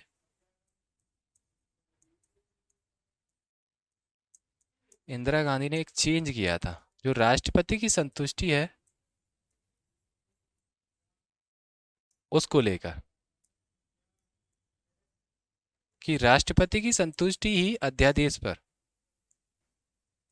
अध्यादेश वाला है थोड़ा ये, क्योंकि यहाँ पे थोड़ा कन्फ्यूज़न नहीं होगा, अलग से कुछ पॉइंट में मैं बता देता हूँ बुलेट फॉर्म में, क्योंकि जैसे ही कुछ कुछ याद आता है तो ये रहता है कि ये पुनर्विचार वाला और ये संतुष्टि वाला थोड़ा सा कंफ्यूजिंग रहता है। तो जो अध्यादेश पे जारी करता है संतुष्टि, यानी कि राष्ट्रपति संतुष्ट होता है कि हाँ अध्यादेश जारी करना चाहिए, उसमें क्या करता है, उन्होंने क्या किया कि इसको अंतिम बना दिया, यानी कि इस पे जुडिशरी रिव्यू नहीं कर सकती। अंतिम का मतलब हुआ जुडिशरी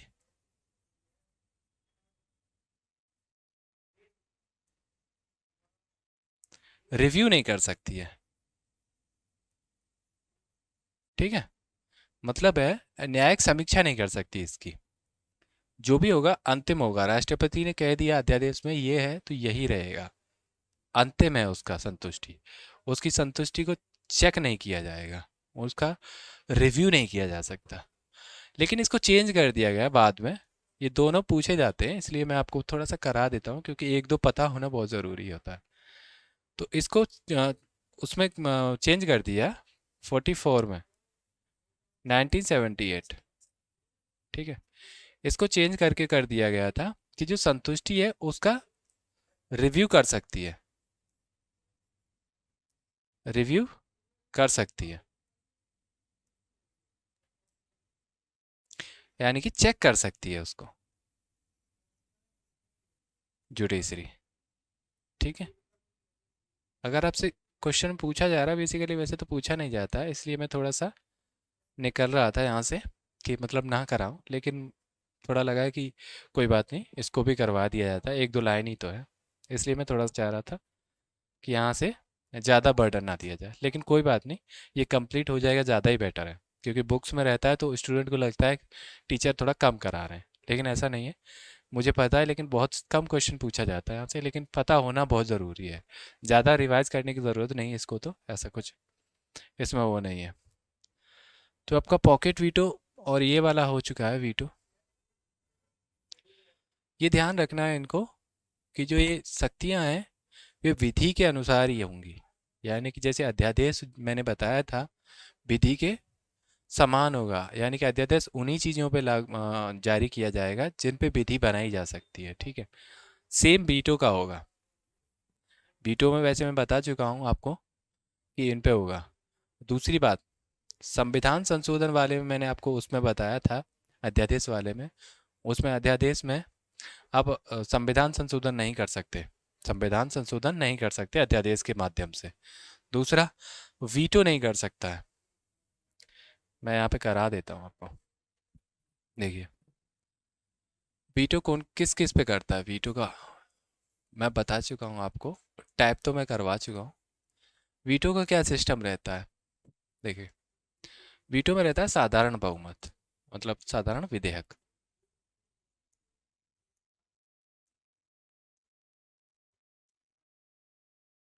तीन विकल्प होते हैं उसके पास सहमति के लिए, इस पे वो दे सकता है, वीटो कर सकता है, तीनों वीटो कर सकता है इस पे, तीनों वीटो, कोई भी वीटो कर सकता है इस पे।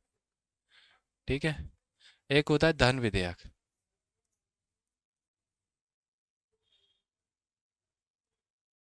ठीक है। धन विधेयक में क्या होता है, या तो वो सहमति देगा या नहीं देगा। इसको ना तो पुनर्विचार के लिए लौटा सकता है,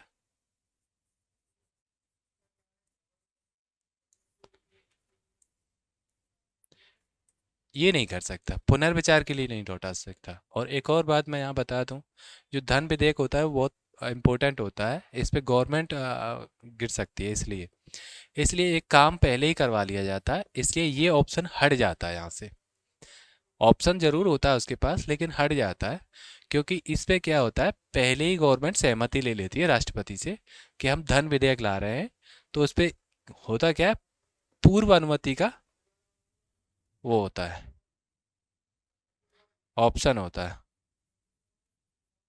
पूर्व अनुमति ले लेते हैं इस पे, गवर्नमेंट पूर्व अनुमति ले लेती है इस पे। तो इसलिए बाद में कोई ऐसा वो ना हो कि राष्ट्रपति इसको कैंसिल कर दे। ठीक है, ना तो पुनर्विचार के लिए लौटा सकता है, और एक ऑप्शन वैसे हट जाता है जैसे मैंने बताया, बस इसको वो साइन कर देता है सीधा सीधा। दूसरा, तीसरा साधारण संविधान संशोधन वाला, सॉरी, संविधान संशोधन। संविधान संशोधन पे वो वीटो नहीं कर सकता है, समझ रहे हैं। संविधान संशोधन वाला सेगमेंट हमेशा याद रखना, अध्यादेश वाले में भी मैंने एक बात क्लियर कर दी थी, इसमें भी मैं कर देता हूँ, इस पे वीटो नहीं किया जा सकता है। संविधान संशोधन पे उस पे सिर्फ एक ही होता है, वो साइन करता है हमेशा, वो कैंसिल नहीं कर सकता, ना ही पुनर्विचार के लिए लौटा सकता है। एक ही ऑप्शन होता है उसके पास कि वो साइन करता है इस पे। तीन तरह के होते हैं, वित्त विधेयक भी होता है, वित्त विधेयक का मतलब अलग होता है थोड़ा।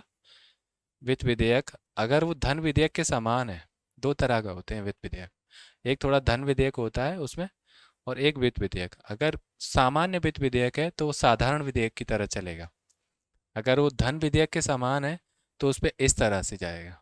मतलब होता है आधा आधा पार्ट होता है उसमें, धन विधेयक का होता है और एक वित्त विधेयक का होता है। जो जिस तरह का पार्ट होगा वो इस तरह से ही ट्रीट किया जाएगा यहाँ पे। जैसे अगर मान लीजिए वित्त विधेयक साधारण टाइप से है, तो उस पर साधारण तरीके से तीन जो विकल्प हैं उसको वो यूज कर सकता है। ठीक है, धन विधेयक वाला अगर वित्त विधेयक है तो उसमें इस तरह से होगा वो। संविधान संशोधन वाला है तो उसमें संविधान संशोधन में सिर्फ एक ही विकल्प है, वो अनुमति देगा, बात खत्म यहाँ पे। विधेयक वाला भी मैंने करवा दिया है। ये ज़्यादातर इसमें से पूछेगा या वीटो वाले में से पूछेगा कि कौन सा वीटो कौन सा है। आपको शायद मिलान करने के लिए ज़्यादा पूछा जाता है, एसआई में मैंने देखा है मिलान करने के लिए बहुत ज़्यादा दिया गया है कि आपको चारों वीटो के टाइप दिए हुए हैं, और चारों वीटो को आपको वो करना है, सुमेलित करना होता है। तो मुझे लगता है आई थिंक ये हो गया होगा वीटो वाला। अध्यादेश हो गया है अपना, वीटो भी हो गया है, अब देखते हैं कौन सा है। क्षमादान, क्षमादान वाला है। चलिए इसको भी कर लेते हैं।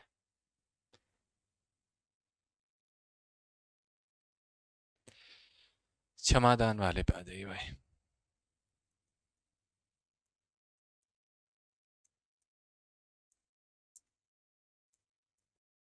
उनके आर्टिकल मैं आपको बता चुका हूँ, क्षमादान वाला, महाभियोग क्षमादान, ये आर्टिकल 72 में आता है, आर्टिकल 72 में आता है। ठीक है, तो चलते हैं, इसको बताता हूँ मैं आपको क्षमादान क्या होता है। क्षमादान होता है राष्ट्रपति कुछ जो वो होते हैं, अपराध किए होते हैं व्यक्ति, उनको क्षमा देने के लिए कुछ प्रावधान बनाए गए हैं कि मान लीजिए अगर जुडिशरी से कोई गलती हो जाती है, अगर कोई मिस हो जाता है, या होता है ना कभी कभी कि एक इनोसेंट आदमी को थोड़ा सा, क्योंकि जज क्या होता है, जुडिशरी क्या होता है, सबूतों पे बेस्ड होती है, वो उस पे बेस्ड नहीं होती है कि उसको क्या लग रहा है जज को या क्या हो सकता है, उस पे नहीं है। जुडिशरी के सामने जैसा भी आप जैसा भी सॉरी, मतलब एक वो होता है, प्रोसेस होता है जहाँ पे आपको सबूत प्रोवाइड करवाने होते हैं, वो सबूत के आधार पे अपना जजमेंट देती है। मान लीजिए अगर सबूत थोड़ा बहुत मिसलीडिंग कर दिया गया है, किसी ने अगर गलत सबूत पेश कर दिया गया है, तो एक इंसान को गलत तरीके से कैद कर लिया जाता है, मतलब एक जुडिशरी उस पे वो कर देती है, गलत डिसीजन हो जाता है जुडिशरी का। तो जो जुडिशरी के लिए भी होता है चेक करने का, जुडिशरी को भी एक मैकेनिज्म चाहिए होता है थोड़ा सा, उसको लास्ट में चेक कर सके, लास्ट में उसको चेक कर सके, तो राष्ट्रपति के पास होती है, राष्ट्रपति इसको क्या चेक कर सकता है। और कुछ कंडीशन भी बनती हैं ताकि थोड़ा सा कानून को थोड़ा सा सख्त ना बनाया जाए ज़्यादा। तो इसलिए ये इसका पर्पज क्या होता है, वो ये होता है, कारण क्या है, क्षमादान की शक्ति देने का कारण क्या है, जबकि उसको आरोप सिद्ध कर दिया गया है जुडिशरी ने, तो उसको ऐसा क्यों किया गया है कि राष्ट्रपति क्षमादान दे सकता है, भाई ऐसा क्यों है। भाई अगर क्षमादान दे रहा है तो पीएम के अनुसार ही देता है, ये तो बात, एक और बात, पीएम और मंत्रिपरिषद की सहमति होती है इसमें। तो भाई वो हर किसी को वो कर सकते हैं क्षमादान, लेकिन नहीं, ऐसा नहीं है। इसीलिए क्या होता है, जुडिशरी को एक चेक करने का सिस्टम भी मिल जाता है, राष्ट्रपति चेक कर लेता है और कुछ कंडीशन में उस कुछ लोगों को क्षमादान दे देता है। ठीक है, अब मैं क्षमादान का बताता हूँ कितने टाइप का होता है। इसके कुछ टाइप है, आपसे कुछ नहीं पूछा जाएगा, जो लैंग्वेज में बता रहा हूँ बस आपको थोड़ा बहुत ये पता होना चाहिए कि क्षमादान क्या होता है, अध्यादेश होता क्या है, वो इसलिए बता रहा हूँ। बाकी जो क्वेश्चन आपसे पूछा गया है वो टाइप से पूछा गया है, टाइप पे आपको फोकस करना है कि टाइप क्या क्या है और कौन सा क्यों है, बस। जो क्वेश्चन वहां से पूछा गया, इसके 5 टाइप है, एक नया पेज लेना पड़ेगा। क्षमादान के 5 टाइप है, ठीक है। सबसे पहले क्या होता है, क्षमा होता है उसका। दूसरा क्या होता है, लघुकरण।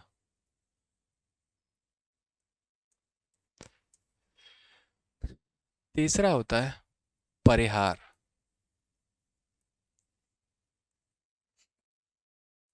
चौथा होता है विराम। और पांचवा होता है प्रविलंबन।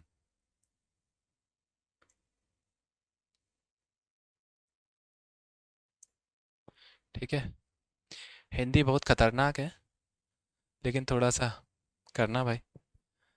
देखिए इंग्लिश में थोड़ा सा करता हूँ। पार्डन, इसको बोलते हैं पार्डन, यानी कि क्षमादान, लघुकरण, कम्यूटेशन बोलते हैं इसको, कम्यूटेशन। ठीक है, परिहार को बोलते हैं रिमिशन, रेमिशन। ठीक है, विराम को क्या बोलते हैं, रिप्रीव।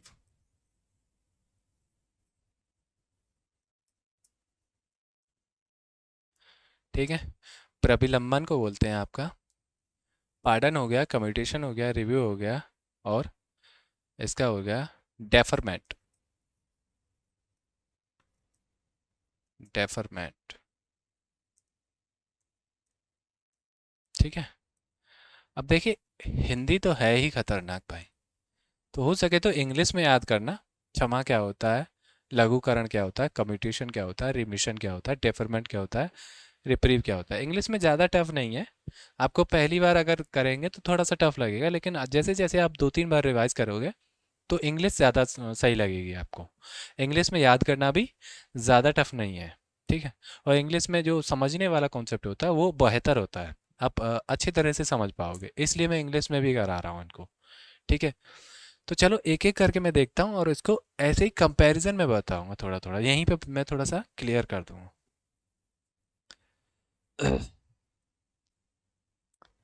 देखिए क्षमा क्या होता है, दंड दो तरह का होता है। एक तो दंड दो तरह का होता है, सबसे पहले जानना है क्षमादान कब है और कैसे है। दंड क्या होता है, दो तरह का होता है। एक तो होता है, मान लीजिए आपको बंदी बनाया गया है सिर्फ, एक होता है आपको दंड दिया जा रहा है, यानी पनिशमेंट दी जा रही है अलग से, यानी कि बंदी तो आप हैं ही हैं, आपको एक तरह से पनिशमेंट और दी जा रही है अलग से, यानी कि शारीरिक दंड और दिया जा रहा है।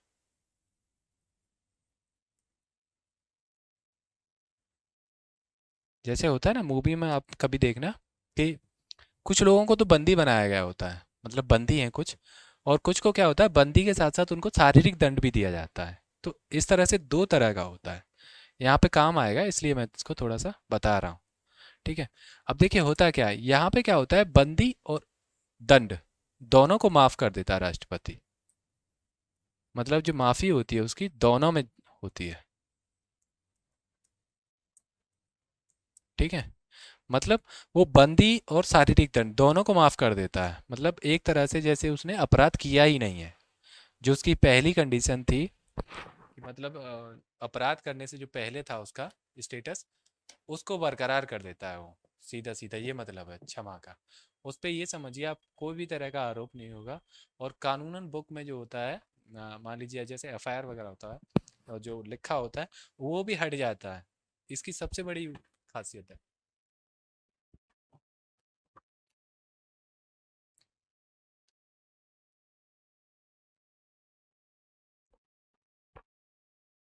ये एब्सोल्यूट होता है एकदम।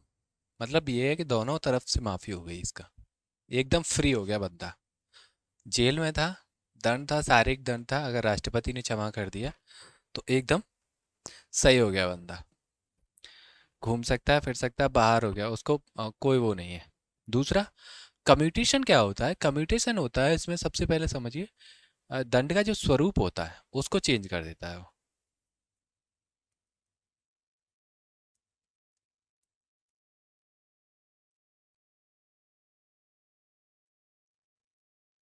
दंड के स्वरूप से क्या मतलब है मेरा?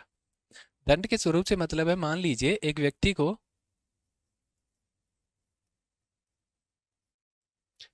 मृत्यु दंड दिया गया है। एक व्यक्ति को मृत्यु दंड दिया गया है, उसको कठोर कारावास में चेंज कर देता है। कठोर कारावास में बदल देता है। यानी कि प्रकृति में चेंज कर दिया है, स्वरूप, उसके नेचर को बदल दिया है कि उसका क्या था स्टेटस और क्या कर दिया। कम्यूटेशन में यही ध्यान रखना है बस। कम्यूटेशन का मतलब होता है लघुकरण। आप नाम से भी थोड़ा सा जज कर पा रहे हैं, लघुकरण, कम कर देना। मृत्युदंड था, कठोर कारावास कर दिया है। ठीक है। यहाँ पे ये याद रखना है, परिहार का क्या मतलब होता है। सेम इसी तरह का होता है, लेकिन इसमें क्या होता है, वो समय अवधि को चेंज करता है।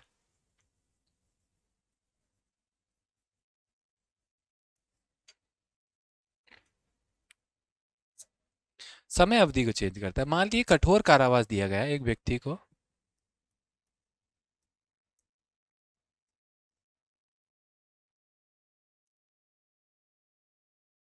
ठीक है। और उसको कठोर कारावास ही रहता है। दिख रहा है ना उधर तक? हाँ दिख रहा है। देखिए कठोर कारावास था, कठोर कारावास ही रहेगा। लेकिन चेंज कहाँ आ रहा है, मान लीजिए 2 साल का था तो उसको क्या करेगा, 1 साल कर देगा। देख रहे हैं आप? इसमें समय अवधि को चेंज कर रहा है। इसमें उसके स्वरूप में परिवर्तन ला रहा है। मृत्युदंड था, कठोर कारावास कर दिया। इसमें क्या किया है, कठोर कारावास था, कठोर ही रहेगा, लेकिन 2 वर्ष की जगह वो 1 वर्ष कर देगा, यानी कि समय अवधि में चेंज करेगा। रेमिशंस, रेमिशंस हो गया, परिवर्तन, लघुकरण। लघुकरण में इन दोनों में आपको डिफरेंस पता होना चाहिए, ध्यान रखना, इन दोनों में कंफ्यूज करते हैं। ठीक है। ये हो गया। अब देखते हैं विराम में क्या होता है। देखिए विराम में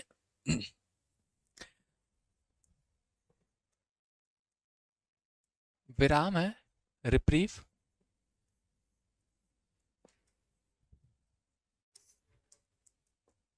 रिप्रीव, विराम का मतलब होता है, देखिए रोक देना। समझ रहे हैं? विराम से आपको थोड़ा सा आइडिया भी लग रहा है, विराम का मतलब होता है रोक देना। कुछ कंडीशन होती है जिसमें क्या है, सजा को राष्ट्रपति रोक देता है। जैसे मान लीजिए इसमें सजा को रोक देना,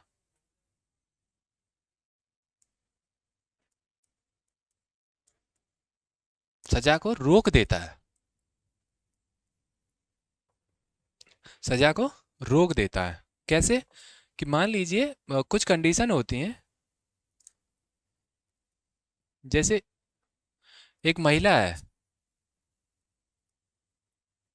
एक महिला है, जिस टाइम उसको कैद किया गया यानी अपराध किया गया था, उस टाइम मान लीजिए उसकी कंडीशन नॉर्मल थी, लेकिन वो प्रेग्नेंट है और उसके पास बच्चा होने वाला है अभी, और वो जेल में है। तो उसकी कंडीशन ऐसी नहीं हो सकती कि उसको जेल में रखा जाए, यानी कि उसकी सज़ा को इतना कठिन किया जाए। तो उसमें क्या होता है उस कंडीशन में, तो उसकी सज़ा को रोक देता है राष्ट्रपति।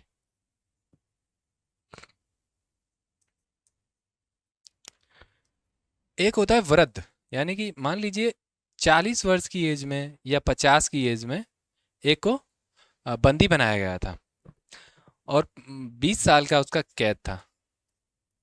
तो उसका 65 या 60 तक पहुंच जाता है एज। तो 65 और 60 बहुत एज होता है, इसलिए क्या करता है राष्ट्रपति इसमें, तो उसको चेंज कर देता है, उसको रोक देता है, विराम कर देता है उसकी सजा को वहीं। जैसे महिला वाले में था कि उसके प्रेगनेंसी या बच्चे के टाइम के लिए उसको रोक देता है, या वृद्ध हो सकता है, वृद्ध व्यक्ति।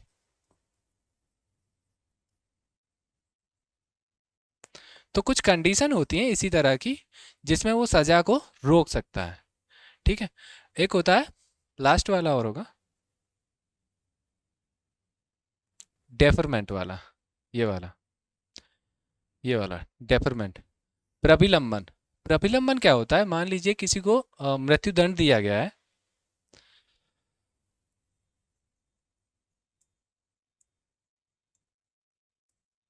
प्रभिलंबन, डेफरमेंट।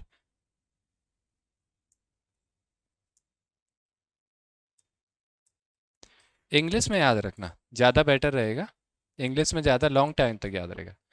इसका मतलब क्या होता है, मान लीजिए किसी व्यक्ति को जुडिशरी द्वारा,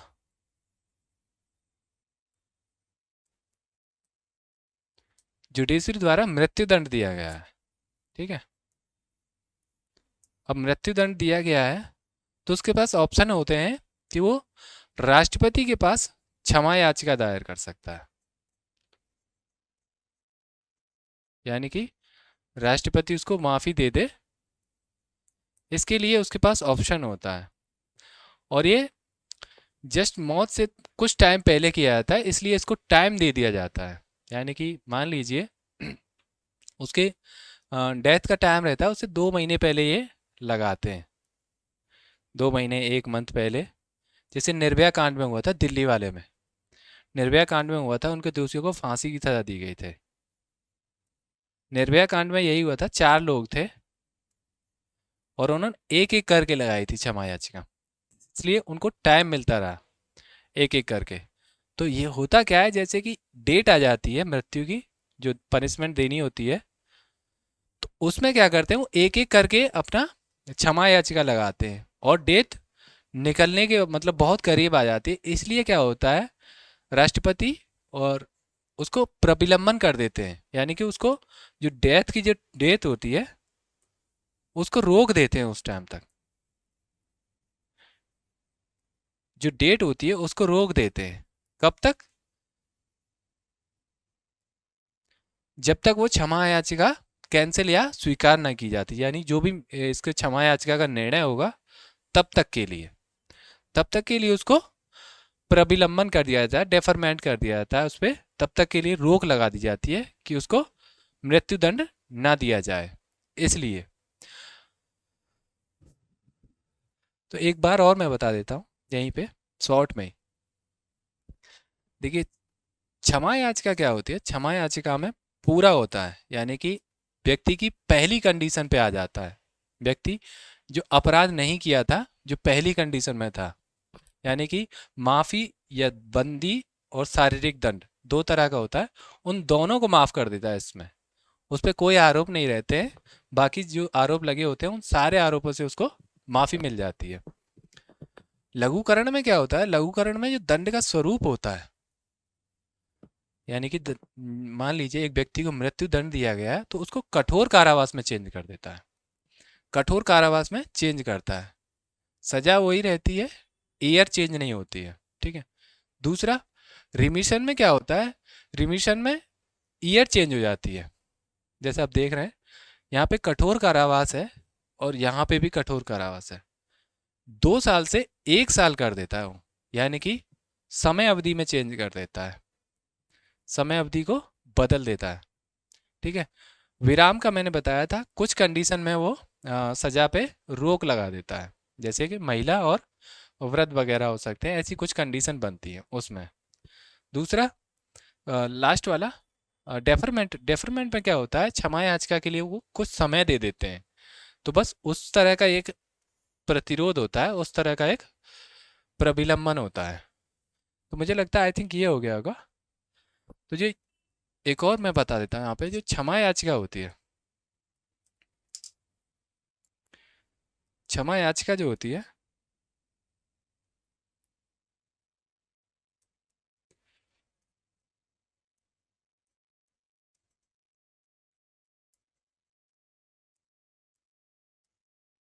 क्षमा याचिका जो होती है उसकी न्यायिक जो होती है ना, न्यायालय,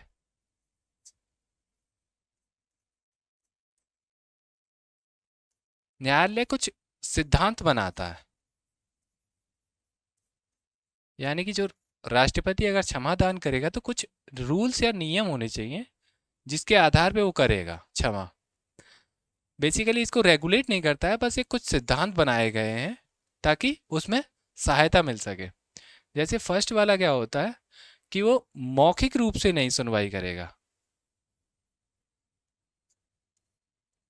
यानी कि जो अपराधी है उससे मौखिक रूप में नहीं मिलेगा, यानी शारीरिक रूप में नहीं मिलेगा, उसकी याचिका के थ्रू उससे वो होगा, मौखिक उससे बात नहीं करेगा राष्ट्रपति। दूसरा,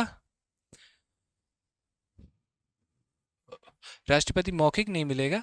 दूसरा, 2 बार याचिका दायर नहीं की जाएगी कभी भी,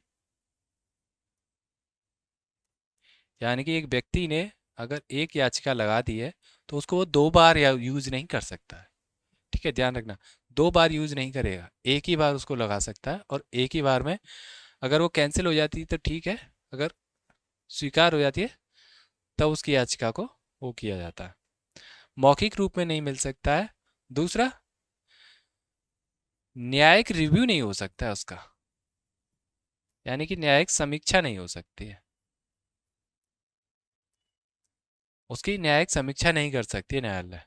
सिद्धांत है, कोई रूल्स या मतलब कह सकते हैं एक वो नहीं है, सिद्धांत बनाए गए हैं कि इन सिद्धांतों पे चलना होगा। दूसरा, क्षमा याचिका जो होगी उसमें मंत्रिमंडल की और पीएम की सहमति होती है, उसी की सहमति पे वो कार्य करता है। क्षमा याचिका जो होती है,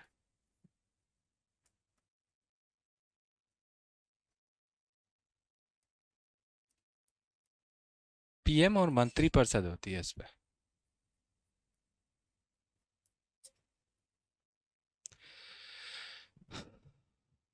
आई थिंक ये सारी चीज़ें याद होनी चाहिए बस, इससे ज़्यादा मुझे नहीं लगता कि क्वेश्चन पहुंचेगा। बहुत डेप्थ में है, मैंने आपको सिद्धांत तक भी बता दिया है। तो मैं एक बार थोड़ा सा आ, वो करवा देता हूँ रिवाइंड। देखिए,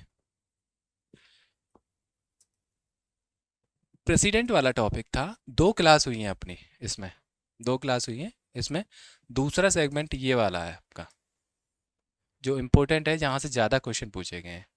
इलेक्शन वाला था, योग्यता वाला करा चुका हूँ, शपथ में शर्तें, कार्यकाल, शक्तियाँ, इनसे बहुत ज़्यादा क्वेश्चन नहीं पूछा जाता, इलेक्शन वाले में थोड़ा सा क्वेश्चन पूछा जा सकता है, बाकी तो इनसे बहुत नॉर्मल क्वेश्चन होता है, शपथ और इनसे।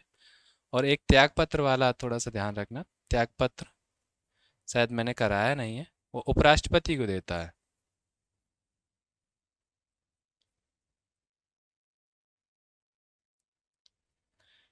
ये छोटी छोटी चीज़ें, ये इसमें उतना ज़्यादा दिक्कत नहीं आएगी आपको।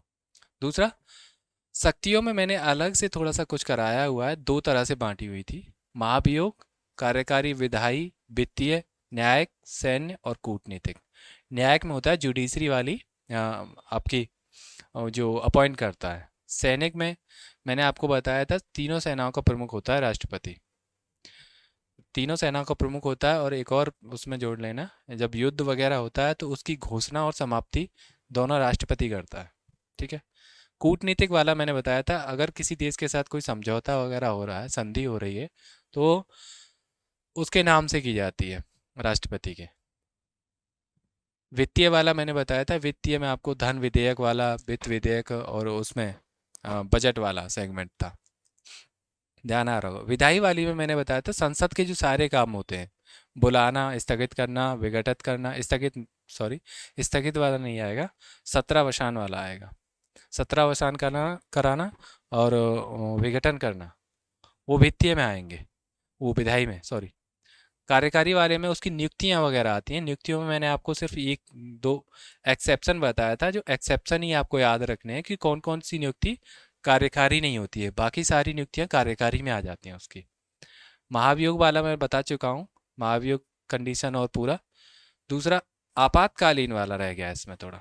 आपातकालीन वाला अपने आप में एक नया टॉपिक है, अलग टॉपिक है, उसको अलग से कराएंगे, तो उसके लिए भी एक अलग वो होगा।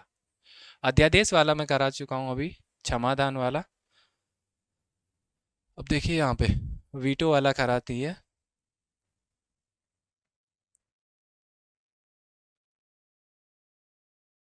वीटो वाला, ये टाइप जरूर याद रखना, इंग्लिश में ज़्यादा बेहतर रहेगा, हिंदी में तो खतरनाक है एकदम।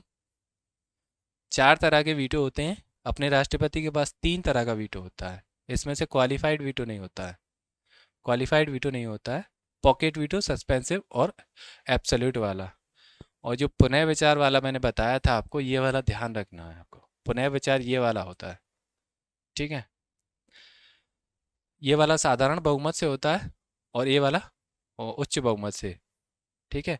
और इस पे आपको मैंने बताया होगा कि कोई भी स्टेप नहीं लेता है इसमें। देखिए इसमें राय सुरक्षित रखता है, इन दोनों में कंफ्यूज नहीं होना है, एक जैसा होता है यहाँ पे। राय सुरक्षित रखना यहाँ पे दोनों लिख देते हैं, इसलिए मैंने यहाँ पे विचार लिखा है, ना कि राय और सुरक्षित रखना। ध्यान रखना इसमें ना तो सहमति देता है, ना असहमत होता है, ना ही उस पर विचार करता है, एक तरह से पॉकेट में डाल के रखता है उसको, विधेयक को। दूसरा, यहाँ पे राय सुरक्षित रखता है, कब तक? जब तक कि वो थोड़ा सा उसको समझने के लिए, जैसे मान लीजिए मैंने एक एग्जांपल भी बताया था, एक बिल होना चाहिए एआई वाला, तो उसके लिए जैसे उसको समझने के लिए थोड़ा सा टाइम लेता है, इसी को बोलते हैं अपनी राय सुरक्षित रखना। सस्पेंसिव वीटो, साधारण बहुमत से इसको परिवर्तित किया जा सकता है, इसी को पुनर्विचार वाला कहते हैं। इसमें एक बार जब पारित कर देती है या वीटो लगा देता है, तो दूसरी बार जब पारित करती है संसद, तो उसको बाध्यकारी बना देती है, ठीक है। वीटो वाला मैंने बताया था आपको, आर्टिकल इसमें आता है विधायी शक्ति है, ये वाला पॉइंट और याद रखना है आपको। कौन कौन सी शक्तियां हैं वीटो वाली में, एक और करा देता हूँ तीनों में, एक बार यहीं पे करा देता हूँ। वीटो वाला एक एक अध्यादेश वाला है। कौन कौन सी शक्तियां हैं, एक क्षमादान वाला है, ठीक है। वीटो वाला है, ये विधायी शक्ति है, ठीक है। अध्यादेश विधायी शक्ति है।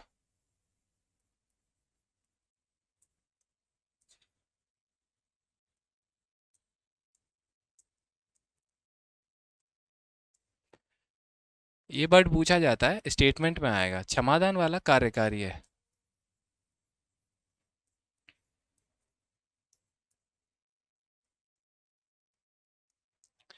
ये तीनों एक जगह पे लिख सकते हैं। ये क्षमादान वाला कई जगह पे बुक में न्यायिक लिखा हुआ है, ध्यान रखना, न्यायिक शक्ति में बताया गया है इसकी। ये न्यायिक शक्ति नहीं है, कई जगह पे न्यायिक शक्ति में लिखा हुआ है, तो इसको बुक में करेक्ट करना है आपको। बुक में न्यायिक शक्ति लिखा हुआ हुआ, ये कार्यकारी शक्ति है, न्यायिक शक्ति नहीं है। इसलिए ध्यान रखना, इन तीनों शक्तियों को एक जगह और लिख लेना, ताकि जो अलग अलग सेगमेंट में था वो एक जगह और हो जाए, क्योंकि शक्ति वाला ही पूछा जाता है। एक बार उसमें मैंने देखा है कि यहाँ पे ये वाला भी सेगमेंट दिया हुआ था, तो मैंने इसलिए भी ये अलग करवा दिया है। तो इसको भी थोड़ा ध्यान रखना कि न्यायिक नहीं है ये, ठीक है। बस कुछ ऐसे की पॉइंट पे ध्यान रखना है आपको, कुछ नहीं है। बाकी आपको जो मैंने इतना लिखा दिया है, इससे ज़्यादा मेरे हिसाब से लगता है, मुझे नहीं लगता आएगा। तो आपको यही याद रखना है। दूसरा, आपको डिफरेंस याद रखना है, जितने जितने टाइप है वो डिफरेंस याद रखना है आपको। बस डिफरेंस से बहुत ज़्यादा क्वेश्चन पूछा गया है, इसलिए मैं डिफरेंस पे बहुत ज़्यादा फोकस था, क्योंकि जो भी क्वेश्चन मैं चेक करके आया था वो डिफरेंस से रिलेटेड थे सारे क्वेश्चन। तो इसलिए आपको डिफरेंस पे बहुत ज़्यादा फोकस करना है। वहीं से क्वेश्चन पूछा गया है आपको। ये सब चीज़ें थोड़ी सी स्टेटमेंट में पूछी गई हैं, तो मैंने इसको भी थोड़ा करा दिया है। और यहाँ पे थोड़ा सा कंफ्यूजन थी, तो मैंने इसलिए यहाँ पे भी थोड़ा सा इसको करेक्ट करवा दिया है। बाकी सारे जो स्टेटमेंट वाइज क्वेश्चन हैं उनको एक बार चेक करना और करना, मतलब खुद से करने की कोशिश करना इस तरह से। जब भी आप क्वेश्चन पेपर कर रहे हैं या अपना जो प्रीवियस क्वेश्चन पेपर कर रहे हैं, तो एक बार राष्ट्रपति का ये टॉपिक जो मैंने करवाया है उसको करके एक बार एग्ज़ाम दे के देखिए आप। अगर आपको लग रहा है कि ये ठीक तरह से कराया है, तो आपको दोबारा रिवाइज कर लेना है इसको। 15 दिन 10 दिन जो भी आपको टाइम लगता है, उसके बाद मुझे नहीं लगता एक भी क्वेश्चन आपका रहेगा यहाँ पे। एसआई और आपका आरपीएससी में भी कम से कम इतना ही पूछा गया है आपका, जितना मैंने थोड़ा सा चेक किया। तो इतना ही क्वेश्चन था आपका। वो यहाँ पे मैं समझता हूँ एक एक टॉपिक खत्म हो गया है, एक थोड़ा सा आर्टिकल वाला बचता है यहाँ पे। एक आर्टिकल और एक बचता है आपका राष्ट्रपति, मतलब उनके नाम। ये थोड़ा फैक्ट है, अगर आप चाहें तो मैं करवा सकता हूँ, इसमें भी ऐसा कुछ नहीं है। नाम और ये आर्टिकल थोड़े से बचे हुए हैं। आर्टिकल आपको खुद पढ़ने होते हैं, इसमें टीचर ऐसा कुछ नहीं सिखा सकता आपको। बाकी लेक्चर लंबा नहीं करना है मुझे, क्योंकि आर्टिकल में है ही क्या आपको। देखिए थोड़ा बहुत मैं आपको यहाँ पे थोड़ा सा कनेक्ट करना मैं सिखा देता हूँ, कैसे आर्टिकल को थोड़ा सा कनेक्ट करते हैं। आपको कनेक्ट करना आना चाहिए आर्टिकल। देखिए मैंने बताया था संघ की कार्यपालिका।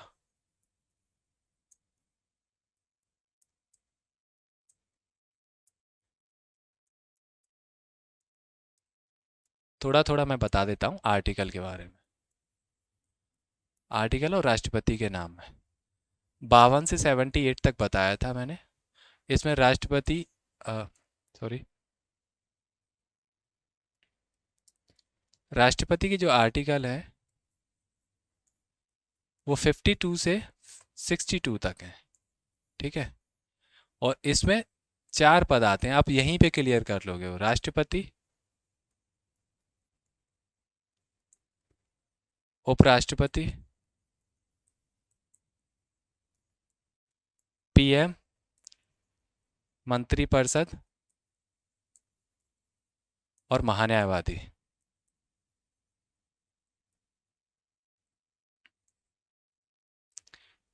एक बार करना कनेक्ट करके देखो। इसके लिए कुछ नहीं है, एक दो आर्टिकल इसके लिए है, एक दो आर्टिकल इसके लिए है। 74 और 75 इसके लिए आते हैं, ठीक है। मंत्रिपरिषद के लिए, मंत्रिपरिषद के बारे में बताया गया है, पीएम और मंत्रिपरिषद। इसमें क्या किया गया है, इसमें इसके गठन और मतलब उनकी कार्यकाल वगैरह, वेतन वगैरह के बारे में बताया गया है। कनेक्ट करना है आपको सिर्फ, ठीक है। देखिए राष्ट्रपति के बारे में बताया गया है 52 में, ठीक है। राष्ट्रपति 52 तक है, उपराष्ट्रपति आ जाता है 63। आपको इस तरह से कनेक्ट करके पढ़ना है। आप एक एक करके पढ़ोगे तो दिक्कत आएगी, इसलिए मैं बोल रहा हूँ आप कनेक्ट करके पढ़िए। और इसको कोई टीचर ऐसे नहीं करा सकता भाई आपको, कि आर्टिकल मैं आपको पूरा छाप दूं। भाई वो तो बुक में है ही, मैं क्या छापूंगा उसका। आपको इस तरह से कनेक्ट करना है। 53 में, फिर 53 में संघ की कार्यपालिका आती है। संघ की कार्यपालिका आती है, यानी कि इन सब का बारे में बताया गया है 53 में, ठीक है। संघ की कार्यपालिका आती है और यहीं पे एक और रिलेटेड करिए। 73, 73 कहता है संघ की कार्यपालिका का विस्तार है। संघ की कार्यपालिका का विस्तार। देखो आप एक एक करके नहीं पढ़ सकते यार, आर्टिकल कितना याद करोगे, बहुत ज़्यादा है आर्टिकल। इसलिए मैं कह रहा हूँ आप कनेक्ट करिए। 53 से 73 कनेक्ट हो रहा है एकदम सीधा। यहाँ पे 52 से 63 कनेक्ट हो रहा है। यहाँ पे इसका है, पीएम का कनेक्ट हो रहा है 74 और 75 कनेक्ट हो रहा है। यहाँ पे इनकी नियुक्तियाँ वगैरह है इसमें। इसमें इसकी नियुक्ति है, गठन है, इसमें इसके बारे में बताया गया है। महान्यायवादी के लिए 76 है, ठीक है। एक दो आर्टिकल थोड़ा बीच बीच में है, वो आप आराम से याद कर सकते हो। जब ये याद हो जाएंगे ना तो आराम से याद कर लोगे। इसमें कुछ नहीं करना, आपको ऐसे ही कनेक्ट करना है। 54 में निर्वाचन है राष्ट्रपति का। अब बताओ इसमें ऐसा क्या मैं कर, मतलब कोई कॉन्सेप्ट तो है ही नहीं यार, फैक्ट है बस। आपको ये करना है खुद से। ऐसा कुछ है इसमें? कुछ नहीं दिख रहा है। एक एक आर्टिकल उठाओगे तो दिक्कत आएगी। ऐसे कनेक्ट करो, 52 63 53 73, कनेक्ट करिए 50 74 75 76। भाई मैं इसीलिए बोल रहा हूँ, आप कनेक्ट करके एक बार खुद देखिए। आपको याद करने की ज़रूरत नहीं रहेगी। मैंने ये याद नहीं किया है आर्टिकल वाला, मुझे इससे फ़र्क ही नहीं पड़ता, क्योंकि इन चीज़ों को मैंने पहले ही कनेक्ट करके याद किया हुआ है। समझ रहे हो? आप मुझे कहीं से भी पूछ सकते हो, शपथ वाला है, कहीं से भी शपथ वाला है। राष्ट्रपति की शपथ, राष्ट्रपति की शपथ 60 में आती है। ये लीजिए, महाभियोग आता है आपका 61 में। ऐसे होता है काम, ऐसे नहीं है कि आप एक एक आर्टिकल उठाओगे ऐसे एक एक करके और मैं आपको एक एक करके समझा के चला जाऊं। ऐसे नहीं होगा भाई। ऐसे आर्टिकल कितने याद करोगे? राष्ट्रपति है, उपराष्ट्रपति है, पीएम है, मंत्रिपरिषद है, महान्यायवादी, ये तो बहुत छोटे हैं। उसके बाद तो संसद आने वाली है भाई। संसद में बहुत है। 79 से लेके आपका 122 तक है। हमें याद करने की ज़रूरत नहीं रहती आर्टिकल। यूपीएससी में जो मैं बता रहा हूँ आपको, वो यही ट्रेंड रहता है कि आर्टिकल आपको ऐसे याद करने। अब मैं कहूँगा आपको एक एक करके मैं यहाँ पे छाप के चला जाऊँगा तो वो नहीं होगा। वो मैं समझता हूँ टाइम वेस्टिंग है, आपका भी मेरा भी। मैं लेक्चर बड़ा नहीं कर सकता इससे ज़्यादा, क्योंकि उसका कोई फ़ायदा नहीं होगा।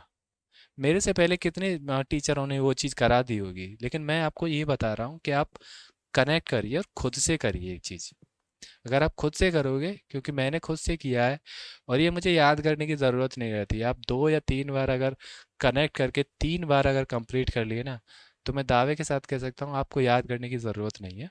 आप कहीं भी मुंह खोल के आप बोल दोगे ना ये वाला कौन सा है भाई, तो वो वाला बता देंगे आप। ठीक है। आर्टिकल आप खुद से करके देखना लेकिन, क्योंकि उससे कोई फ़ायदा नहीं होगा, मुझे नहीं लगता कोई फ़ायदा होगा। इसलिए मैं ना तो अपना टाइम वेस्ट करूंगा ना आपका यार। दूसरा एक और राष्ट्रपति वाला नाम वाला है, ये आपको दो ही काम करने हैं आप इसमें। मैंने बाकी सारा कॉन्सेप्ट वाला काम करवा दिया, फैक्ट वाला काम रह गया है। एक रह गया नाम वाला, राष्ट्रपति के नाम। और इसमें देखिए करना क्या है आपको। देखो याद नहीं करने रहते, कुछ चीज़ें याद नहीं करनी रहती हैं, सिर्फ उसको समझना रहता है। मैं आपको इसमें एक ट्रिक बताता हूँ। इसमें सिर्फ आपको नाम याद रखना है, सिर्फ नाम। कार्यकाल में मैं आपको बताता हूँ, 52 से स्टार्ट हुआ है। 1952 से स्टार्ट हुआ है, 2 बार सिर्फ डॉक्टर राजेंद्र प्रसाद जी रहे। 57 टू 56, 7, 52 से सॉरी 57, और 57 से 62 तक। ठीक है। ये रहे हैं डॉक्टर राजेंद्र प्रसाद।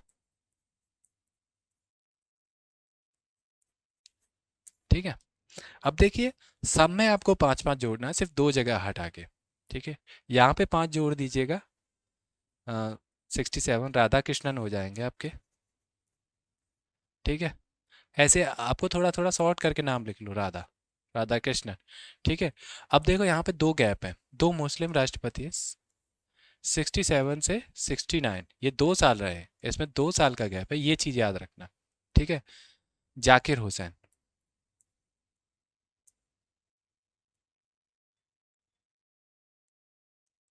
आप ये मैं जो बता रहा हूँ उसको करके देखना, आप इजीली कर पाओगे, कोई दिक्कत नहीं होगी। ठीक है। यहाँ से आपको लगता है एक और वो आएगा, गैप आएगा यहाँ पे, जैसे कि 74 के बाद ये 74 तक एक और रहेंगे आपके, और 74 के बाद 77 तक एक और मुस्लिम है, मुस्लिम राष्ट्रपति हैं एक और। सॉरी,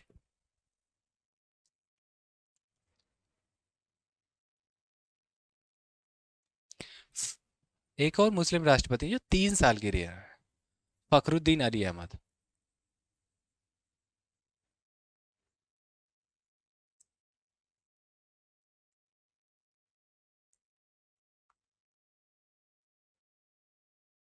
देखो मैं सच बताऊं आपको, हमें याद करने की कोई ज़रूरत नहीं होती है यूपीएससी में। हमें याद नहीं करना होता है, हमें सिर्फ ये सब चीज़ें पता होती है कि यहाँ पे ये है, यहाँ पे ये है। अब बाकी आप छोड़ दीजिए सब कुछ। अब आपको कुछ नहीं करना है, सिर्फ ये याद रखना है 67 से 69 तक और 74 से 77 तक। सिर्फ इनमें 5 वर्ष नहीं है, यानी कि ये यहाँ पे 2 ईयर है, 2 साल तक रहे हैं ये, थोड़ा सा। और यहाँ पे 3 साल बस। और एक आपने डॉक्टर राजेंद्र प्रसाद 2 बार रह चुके हैं, 2 बार। ठीक। बाकी का सबका 5-5 प्लस करते जाइए, और नाम थोड़ा याद रखना है बस। 5-5 प्लस करते जाइए, आपके सारे राष्ट्रपति हो जाएंगे। कार्यकाल याद करने की कोई ज़रूरत नहीं है, समझ रहे? कार्यकाल याद करने की ज़रूरत नहीं है, बस सीक्वेंस याद रखना है नाम का। बाकी आपका हो जाएगा। सिर्फ जाकिर हुसैन, फखरुद्दीन अली अहमद और अपने राजेंद्र प्रसाद जी को याद रखना कि इनका कार्यकाल थोड़ा सा डिफरेंस है बाकी सबसे।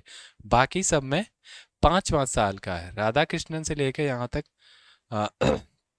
5-5 ईयर का गैप है सब में। द्रौपदी मुर्मू तक, अभी द्रौपदी मुर्मू जी चल रही हैं, ठीक है। और रामनाथ कोविंद तक,